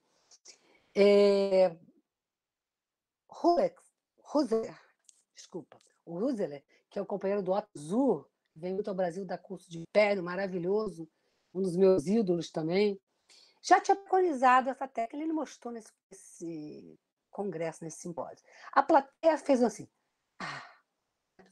que isso? Vou deixar um fragmento aqui, isso vai ter um sequestro, que vai sair, vai acabar, ainda tem coragem de colocar um implante? Porque muitas vezes você pode deixar um fragmento e regenerar. Não. Ele mostrou vários casos, porque, na realidade, ele tinha a histologia feita em animais, já nesse artigo aqui, e alguns bons casos clínicos, uns 14 ou 15 casos clínicos. Ele pôs no mesmo artigo. Ficou muito tempo parado isso, não muito tempo, uns 5, 6 anos, até que o grupo do Maurice Salama, com o Gluckman, da África do Sul, formaram um grupo chamado Partial Extraction Therapy, PET. Né? Esse grupo resolveu voltar lá no Soft Shield. Não, isso aí dá certo, sim. Óbvio que tem que dar certo. E eles, hoje, dominam essa área. Eles têm muitos artigos. Eu coloquei aqui a parte 1, parte 2, onde eles mostraram, porque aqui ele não colocou passo a passo. Você vê que ele colocou até o Soft Shield bem para cima do implante. Ele, nesses artigos, parte 1, acho que essa é a parte 1, ele mostra toda a técnica de como vai cortar, a broca que vai cortar, faz um chanfro, né? Alguns fazem, alguns não, exatamente para poder encaixar o componente protético, faz filling the gap, senão eu jamais faria, coloca o biomaterial entre o implante e o shield, né? E tem trabalhos histológicos também. Esse grupo hoje domina o Darcio. Luiz da Fonseca, que é de Mafra, Lisboa, também faz parte. Montou gentilmente um caso aqui para eu mostrar. Né? Eu não sei se ele fez a tomografia aqui. Ele mostrou já mostrou o caso clínico, né? Cortando, você cortar tem toda uma técnica, né? Naquele artigo lá do Gluckman ele mostra a técnica, e tem outros artigos também. Depois você vai tirando aqui na parte coronal, vai deixando o shield a nível praticamente 1 milímetro infraósseo. Não sei, o Darcio acho que faz o chanfro também, deve fazer o chanfro também, porque cada um vai modificando um pouquinho a técnica. Faz filling the gap, você vê que ele deixou o gap aqui. E o interessante é que esse é um caso que já tinha implante, né? Você já vê daqui a mudança do dente vizinho, que não tem soft shield. Esse caso é emblemático também. Olha com o soft shield. Né? O meu caso lá, consegui fazer isso com 2 enxertos de conjuntivo. Aí ele veio mostrando, eram 3 implantes, a tomografia posterior, vendo uma quantidade grande de osso, não consigo ver o shield, talvez, né, numa técnica com o Morita aí, né, o Felipe, a gente visse o shield, você vê que não perdeu papila, você vê bem claro aqui onde tem o shield, que preservou o bundle bone, e onde não tem o shield. O que eu acho? Acho essa técnica maravilhosa. Um dos casos da faculdade, só tem a parte cirúrgica, parou com pandemia, a gente não tem a parte protética, vamos fazer. Ele ficou muito bom, muito bom. Mas é uma técnica técnico-sensitiva, é uma técnica não tão fácil. Você tem que praticar, você tem que ler, pegar todas as brocas corretas, como tudo, né, gente? Então, os protocolos que eu gosto deste grupo do Dácio. O Dácio é espetacular. O Dácio, ele veio agora eu estou lembrando se foi 2018 que ele veio ao Brasil ou 2017, mas eu acho que foi 2018, começo de 2018. Ele veio, eu convidei para ir na faculdade, ele deu a técnica para nós, para a equipe, e deu também para outros professores. Nós fizemos um workshop lá. E ele veio para um congresso, aquele ELB, que é um congresso luso-brasileiro que teve no Hotel Otton. Ele teve lá. Ele é, hoje, desse grupo, tem casos belíssimos, tem casos não só disso, é um grande dentista de Mafra, Lisboa, respeito demais o Dácio. Tem a oportunidade de seguir no Facebook, vale a pena. E no Instagram, mas ele está muito no Facebook. Aliás, aqui no Brasil, os dentistas gostam muito do Instagram. Os dentistas estrangeiros não podem estar no Instagram, mas eles postam no Facebook, dá mais conversa no feed, né? Ali as discussões, aprendizado, perguntas e respostas. Bom, então na parte final aqui, por que preservar o rebordo alveolar? Aqui essa imagem de estudo, né? A gente vai mostrar o caso dela, né? Gosto muito de várias técnicas, mas eu tive no implante pério também com o doutor Istvan Urban, né? Apesar que tem o Melanie, o Canulo, só tem gente boa aqui, mas o Urban teve aqui. E para aumento horizontal, eu acho a técnica, sausage technique dele muito boa. Embora existam outras, como eu falei no começo da aula, ela funciona na minha mão, na mão da equipe, a gente tem feito, funciona muito bem na nossa mão. Não é única, exclusiva, mas é a nossa favorita para aumento horizontal. Horizontal, estou falando em vertical. Vertical, ela não funciona tão bem, você precisa de outra técnica. Talvez até aliar. Esse é um caso, né? O caso. Você vê, essa paciente, antes de chegar aqui, não foi trauma, não. Não foi acidente, foi perda dentária, gente. Tem um problema periodontal, problema endodôntico, tirando, PPR aqui comprimindo esse osso. Ela é uma paciente relativamente nova. Ela chegou aqui. É isso que, assim, se eu tiver que deixar um recado aqui dessa aula, preservem o rebordo alveolar. Quando um dente for perdido por algum trauma, acidente, ou foi extraído por uma fratura ou uma lesão muito grande, preservem. Esse é um recado que eu quero deixar. O que a gente faz? A gente faz a técnica do Urban, mas a gente alia também a nossa técnica, que é o Tent Pole Technique, a técnica da tenda, com parafuso de fixação, a gente gosta de cabeça expandida, para a gente conseguir horizontalmente que se manter o espaço. Space maintenance, que se fala em inglês muito, manter o espaço, que aqui a gente não vai usar nenhuma membrana, a membrana de reforço titânio é excelente, mas eu acho ela uma técnica mais sensitiva ainda do que essa técnica aqui, porque a gente faz PRF e com membrana de PRF e com membrana de colágeno. Então, vamos lá. Mas a gente viu que aqui, pela tomografia, precisava também de um parafuso para mudar só um pouquinho. Mas ela ainda mantinha um certo pico ósseo, né? Aí vocês falam, mas tirou do mento?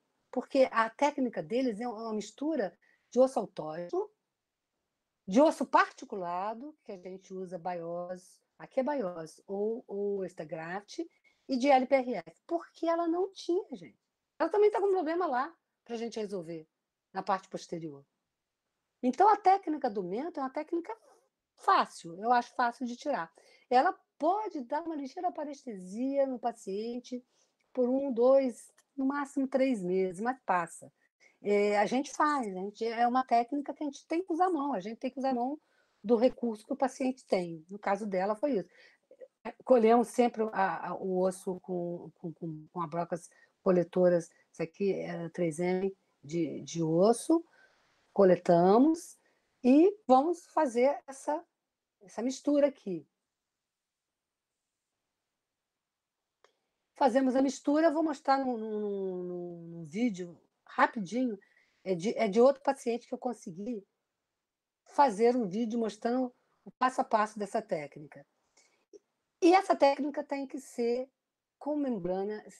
Eu ainda não achei outra, estou vendo até da Plenum agora, é BioGuide, porque ela tem uma elasticidade e ela não rasga quando você prende os parafusos. Não parafusos, aqui são taxinhas, tem um kit próprio de taxinhas de fixação, que você tem de várias marcas, você vai comprar, eu digo conforme o bolso, né?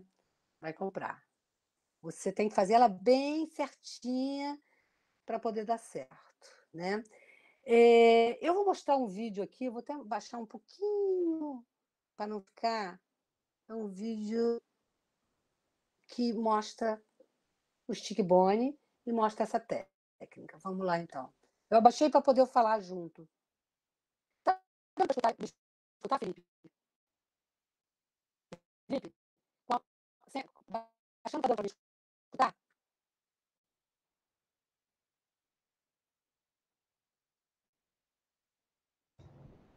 Acho que está dando problema no áudio. Baixo, né? Hein? Tá baixo? Ficou Agora baixo? voltou ao normal. Agora voltou ao seu normal. Pois é. Tá, eu vou colocar um pouquinho mais alto aqui. Não quero desligar, eu quero só colocar um pouquinho mais alto. Acho que vai dar para me escutar. Às vezes eu vou explicando, mas é autoexplicativo, porque está escrito em inglês, que eu dei uma aula com ela fora. Sausage Technique, tá dando para me escutar? Sim. Technique, misturando osso autógeno, hidroxiapatita e bimaterial. Coleta de sangue.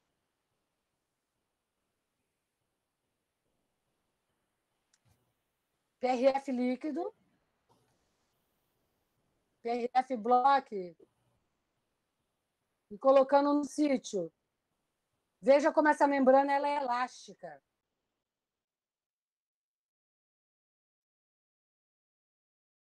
Bem elástica. O IPRF.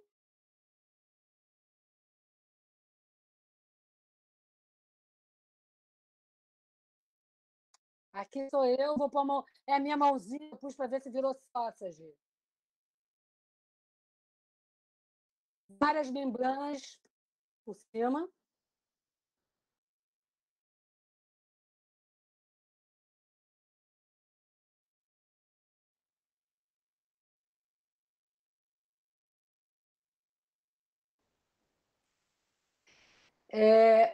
Uma pergunta. Com a música deu para escutar minha voz?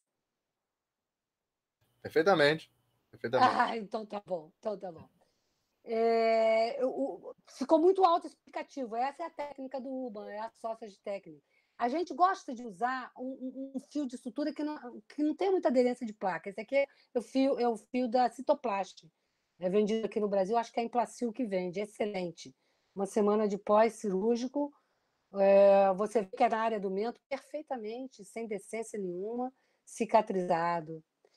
E olha aqui, dá para ver o osso que ela tinha remanescente e o que a gente ganhou. É muita coisa. Horizontal, essa é uma técnica para aumento horizontal. Para aumento vertical, ganhamos também. Se vocês observarem, aonde eu coloquei essa taxinha aqui, esse parafuso de fixação aqui, eu consegui alguma coisa também aqui. Olha aqui, ó. Isso aqui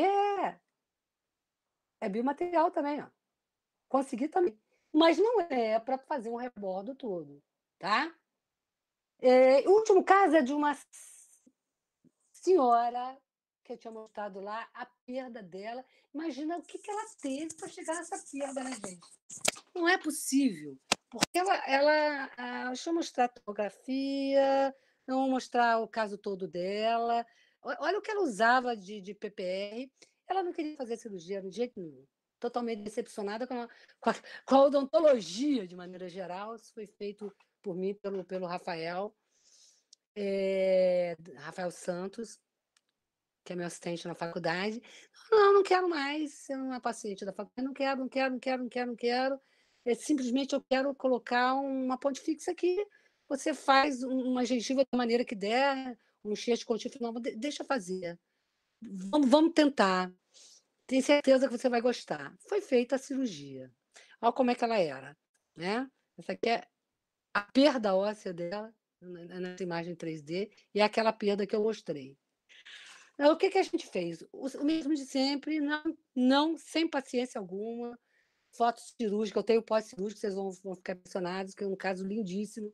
Esse caso eu disse que dava até para publicação, falei para o Rafael. Difícil, um caso onde a gente usou tudo que a gente podia, osso autógeno na região retomolar, biópsia, estigmone, membrana de colágeno, tela de titânio e membrana de PRF. Olha o quanto, Felipe, você está aí? Olha o quanto que a gente conseguiu. A literatura diz que o que se consegue em reconstruções desse tipo é, no máximo, 5 milímetros. Eu não medi aqui, mas eu acho que a gente conseguiu. Vamos ver a reabertura, aí que vocês vão ver a magnificência desse ganho. Olha aqui. O que ela tinha e já para reabrir. A tela de titânio, ela virou osso.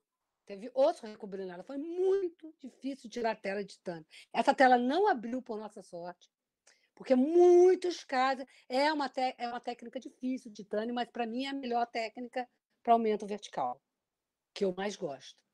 Tem bloco ósseo? Não tem bloco ósseo que a gente conseguisse colocar 5 milímetros, 6 milímetros aqui. Tiramos, aqui já está com o implante colocado, e você vê que, olha só a preservação da vestibular.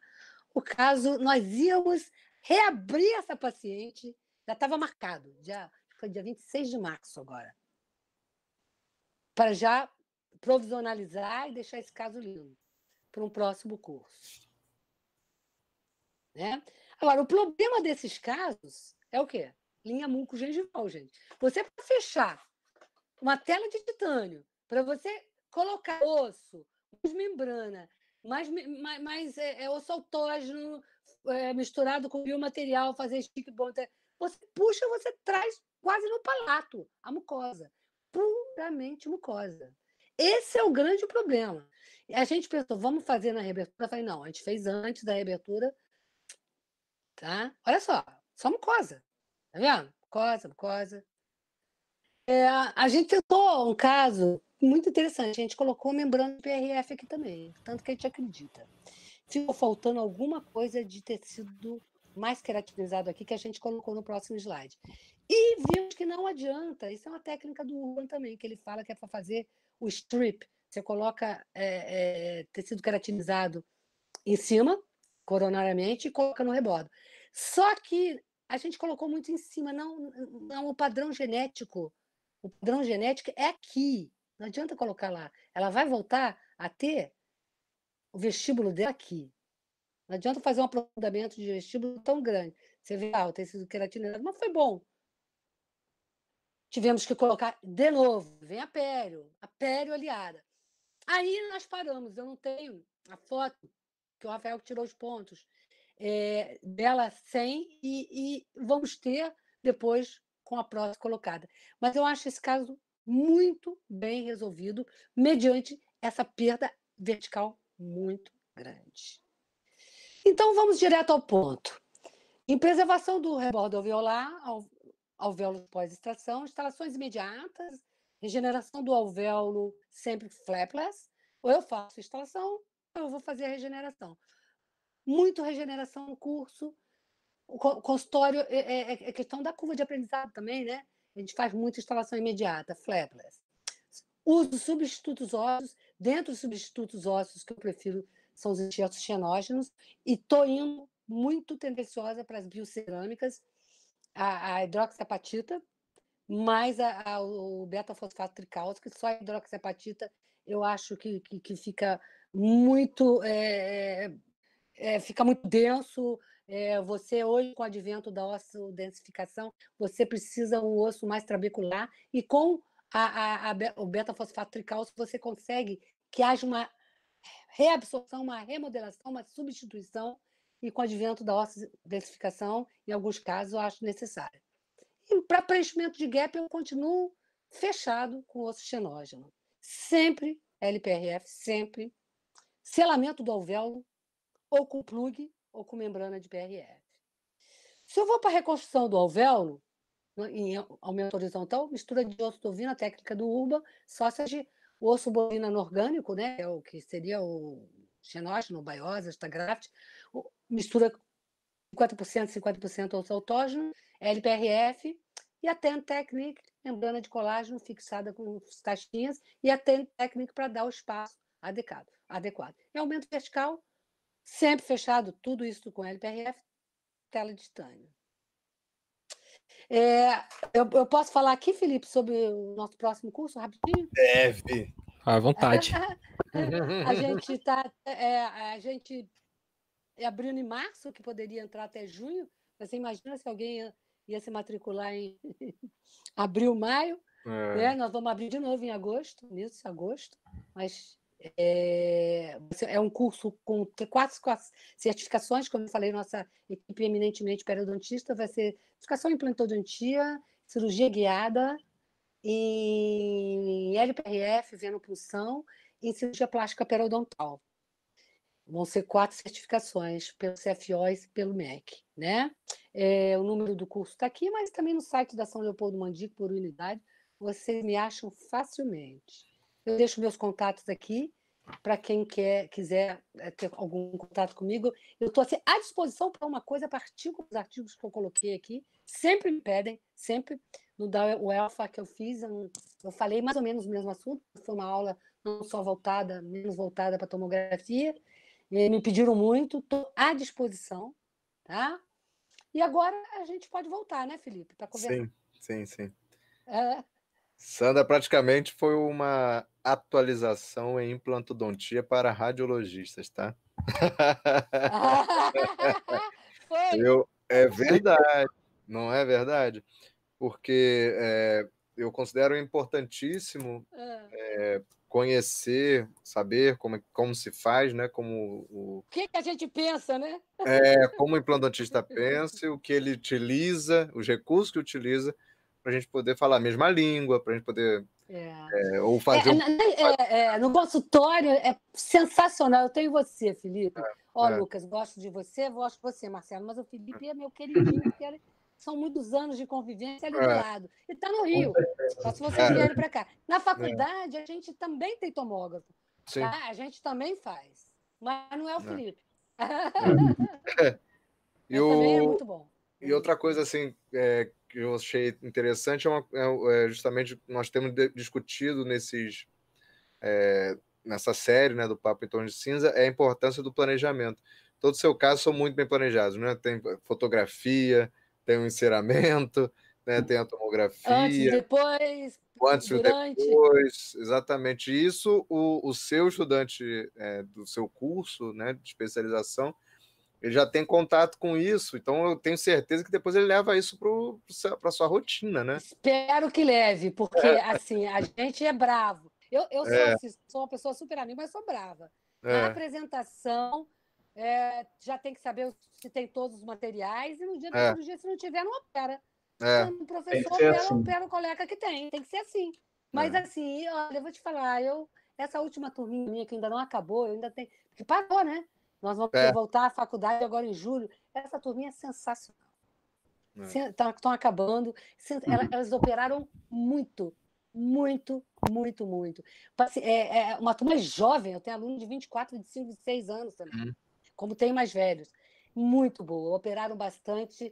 E óbvio, você vai adequar o instrumental à realidade atual da nossa conjuntura econômica. Tem muitas firmas brasileiras. Adoro a UELFA.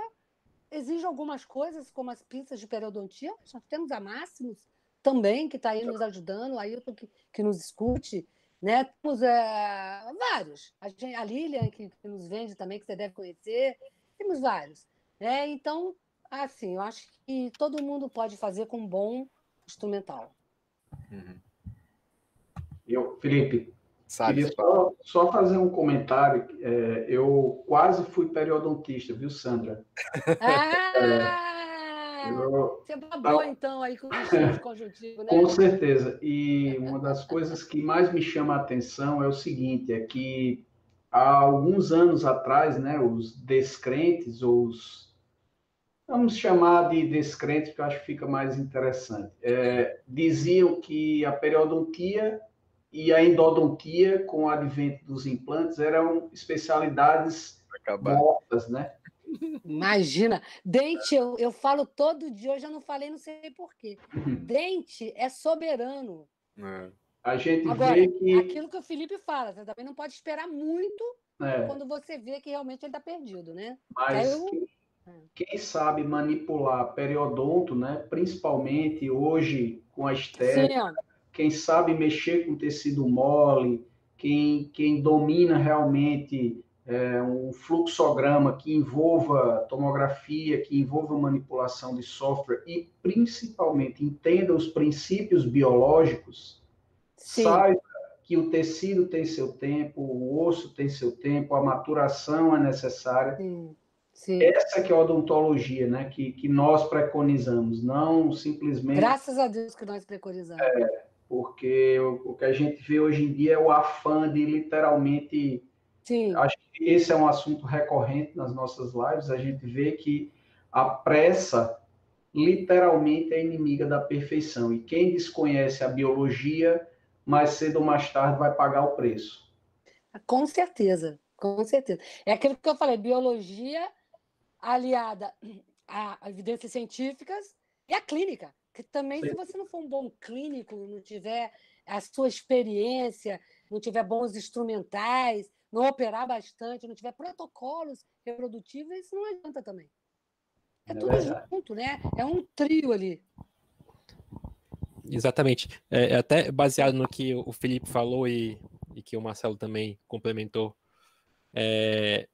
essa questão que a gente sempre fala aqui, a gente falou isso em, acho que todas as lives, é que o colega dentista médio, né, ele tem uma certa um certo descaso geral, vamos dizer assim, isso, né? Um certo descaso com a fase inicial ali, que é o planejamento. A gente escuta desde a faculdade que um sucesso odontológico ele passa por um bom planejamento, né, isso envolve o diagnóstico, um bom tratamento e também a preservação do caso. Isso é o sucesso, né? A gente precisa desse tripé para chegar ao sucesso. Mas muitas vezes a gente esquece do planejamento, né? A gente esquece do diagnóstico. E é impressionante como isso é uma coisa comum entre os profissionais que se destacam, como a Sandra, uma profissional de destaque nacional. Ah, obrigada. A gente vê isso impressionante como é uma coisa comum dos profissionais de sucesso. Eles têm extrema preocupação com o planejamento, né? Então é uma coisa que todos esses profissionais eles se debruçam, né, sobre o planejamento com calma, pensam em todas as possibilidades. E isso tem mostrado que faz diferença. E eu queria também, complementando e passar a palavra para ti poder opinar sobre isso também, fica aqui uma aula para os radiologistas, né? Exatamente. Que já faz muito tempo que implantodontia não é só simplesmente colocar um parafuso no osso que tem espessura e altura. Você vê quantas coisas eu falei aqui, né? Pois é, então assim, os radiologistas até hoje vão fazer um laudo para implante de tomografia, só se preocupam em marcar canal mandibular, se for na mandíbula, e fazer medida de espessura e altura. Né? E ponto, acabou. Não quer, esquece que o osso tem uma série de particularidades que você pode passar essa informação para o colega implantodontista. Exatamente. Esquece que tem uma série de variações anatômicas que você deve relatar caso tenha nesse paciente. Então, mostraste aqui que a implantodontia, ela, na verdade, nunca foi, né? Mas a cada vez menos ela tem sido simplesmente colocar um pino dentro de um osso. Nunca ela é muito foi, mais né? do que isso. Eu tive um grande professor, foi o Wilson Sendic, que vocês devem conhecer. Eu fiz com ele a implantodontia em São Paulo. Wilson e Cláudio Sendic. Mas ele era tão bravo. Era bravo, que a gente tinha medo dele. Eu acho que mas esses professores são os melhores. Ele exigia, entendeu? E o meu mestrado também, em Campinas, muita aula boa. Não sei, eu acho que o profissional, se ele não primar por etapas no seu tratamento. Porque o que acontece com o profissional? Ele tem medo de dar um plano de tratamento, o paciente vai achar caro. O paciente não acha caro. Sabia que ele não acha caro? Não acha caro nem o biomaterial. O biomaterial mais sofisticado, igual eu falei, a membrana da Geistler, eu explico que você tem que usar. É essa que funciona. Agora nós estamos vivendo da Pleno do pessoal de São Paulo, que também está saindo aí com uma bem elástica. Não acha caro. E outra, você também não pode ser abusivo nisso. Se você não pode cobrar para o seu paciente um preço que o fulaninho lá, sei lá, da Barra de Ipanema cobra, ou que a gente cobra já com os anos, cobra o seu biomaterial, quase o preço de custo, mas faça um bom biomaterial. E cobra a sua cirurgia. Eu falo que quem é a grife é a gente. Eu acho tão engraçado. Outra coisa, implante importado e implante não importado. Não existe isso. A grife é a doutora Sandra. Eu posso fazer... A grife é o implante, hoje a gente está vendo aí, né? Os implantes nacionais só subindo. Inclusive, o implante mais usado no Brasil é o Neodente Straumann, né? É o que eu uso muito no consultório. Não existe. A grife é você. É você. Então, quando você passa para o paciente que ele não vai fazer com outra pessoa, ele não quer fazer com outra pessoa. Ele vai pagar. Entendeu? Ele vai comprar aquele biomaterial bom. Isso é dica para quem está escutando que está começando. Para vocês, não. Sensacional, só tem coisa boa.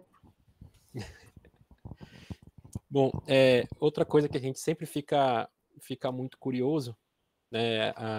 A Sandra já deu algumas pitadas disso durante a aula, é saber exatamente o que um profissional, né, uma profissional igual a Sandra, que é reconhecida, que trabalha com excelência, ela com certeza vai buscar excelência nos parceiros de trabalho. Né? Com E certeza. A gente sempre fala que a clínica de radiologia ela tem que ser um parceiro do dentista, né? Afinal de contas, nós não somos exatamente prestadores de serviço, nós somos colegas de trabalho, somos parceiros, né? Estamos ali fazendo diagnóstico, né? Então, estamos vendendo para o paciente e somos parceiros dos colegas indicadores. Então, o que uma profissional que trabalha com excelência quer de uma clínica de radiologia? Né? Acredito que excelência também. O que seria a excelência? Já falei, né? Mas eu seria vou até fazer uma brincadeira. O que eu procuro no médico? O que a gente procura no médico? A excelência desse médico, né? Um médico que seja bom no que ele faz, que ele tenha um bom equipamento para fazer uma cirurgia. A parceria com esse médico, se ele não me der o celular, eu não vou ser paciente dele. Não vou ser. Se não me olhar no olho e não conversar comigo, eu não vou ser paciente dele. É a mesma coisa que eu busco no Felipe aqui. O Felipe me atende, pelo menos, todas as vezes que eu precisei, nesses anos todos. Eu acho até que eu não sou uma boa dentista para ele. Eu mando muito, cara. A Sandra também manda coaching, né? Sim. Manda muito, cara. Mas eu quero ser melhor. Depois que a gente conversou para a aula, a gente conversou 2 semanas para essa aula, algumas sugestões que ele me deu. Eu atendo o que ele me pede também. Entendeu? Para a gente fazer melhor ainda. Então, porque eu busco isso, essa parceria, esse casamento aqui. Igual eu busco o meu médico clínico. Porque ele vai me ensinar também. Como vocês falaram, que eu ensinei para vocês algumas coisas que os implantodontistas necessitam e que vocês podem melhorar também. Não é questão de melhorar seu equipamento, seu tomógrafo, é até uma questão de falar com ele. Você não quer que eu faça isso? Dá uma sugestão, como o Felipe me dá. Entendeu? É isso que eu busco, essa parceria. Uma parceria de verdade, onde todos ganham e o melhor. Todos ganham com isso.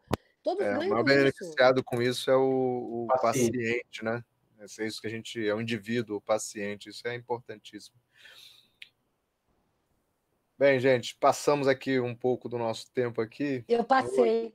Eu passei meia hora, né? Era uma hora só. Para com isso. Mas foi um prazer de verdade, tá? Eu gostaria de agradecer muito.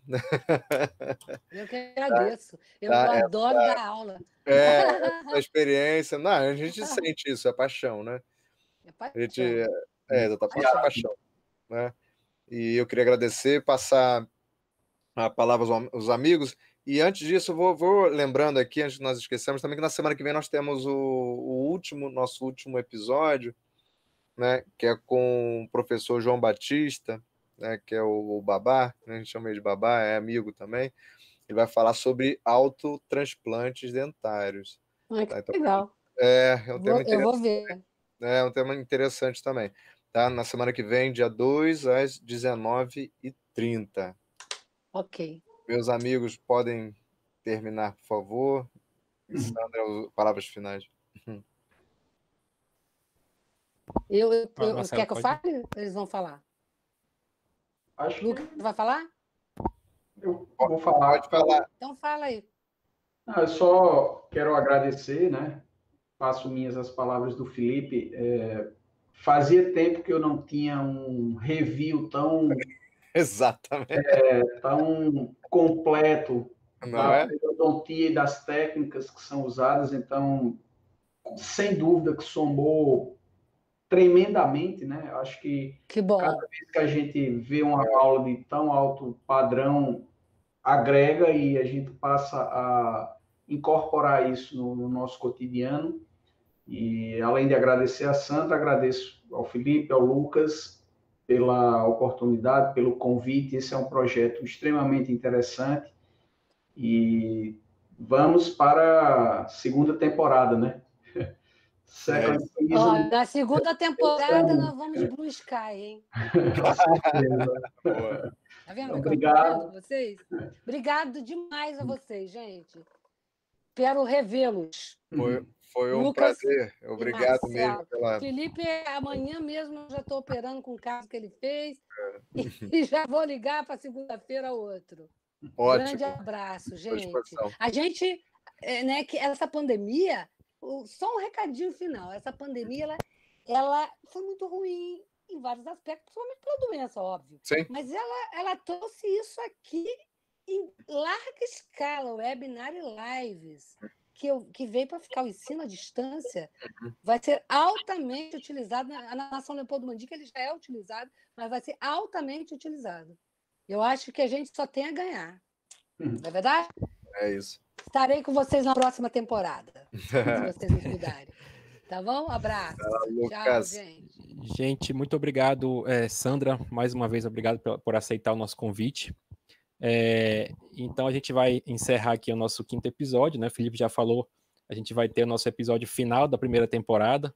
E vamos ter segunda temporada, sim. Muitas novidades vão vir por aí. Lembrando que esse episódio vai ficar na íntegra aqui no YouTube depois, para quem quiser assistir. Tá também lá no nosso podcast, no Spotify. Também vai lá, quem puder só assistir o áudio, tá dirigindo, quer escutar a nossa conversa, dá para escutar lá pelo Spotify. E semana que vem, o próximo episódio é bem interessante, né? O Felipe já falou o tema, a gente vai divulgar melhor depois nas nossas redes sociais. E, pessoal, mais uma vez, muito obrigado, né? Quem ficou assistindo aqui com a gente, 2h30 praticamente, né, de live, é excelente. Você viu que as mulheres é que falam muito, né? Foi a outra professora e eu. Mas tá ótimo. Como o Felipe e o Marcelo falaram, é impressionante. Eu tenho dito aqui que a pessoa que mais aprende nessas lives sou eu, porque é impressionante. É impressionante. Vamos ver o que vai acontecer amanhã. Que existe novo, né? Em todas as lives que eu assisti aqui, que eu estive participando e que eu estive conversando com os colegas, no outro dia chegava uma tom para eu laudar com alguma coisa que tinha sido falado aqui e me ajudava bastante, né? Então, que bom, é fantástico, que bom, fantástico. Que bom. Uma aula excelente, realmente. Gente, então, pessoal, vamos encerrando por aqui. Uma boa noite para todo mundo. Tchau.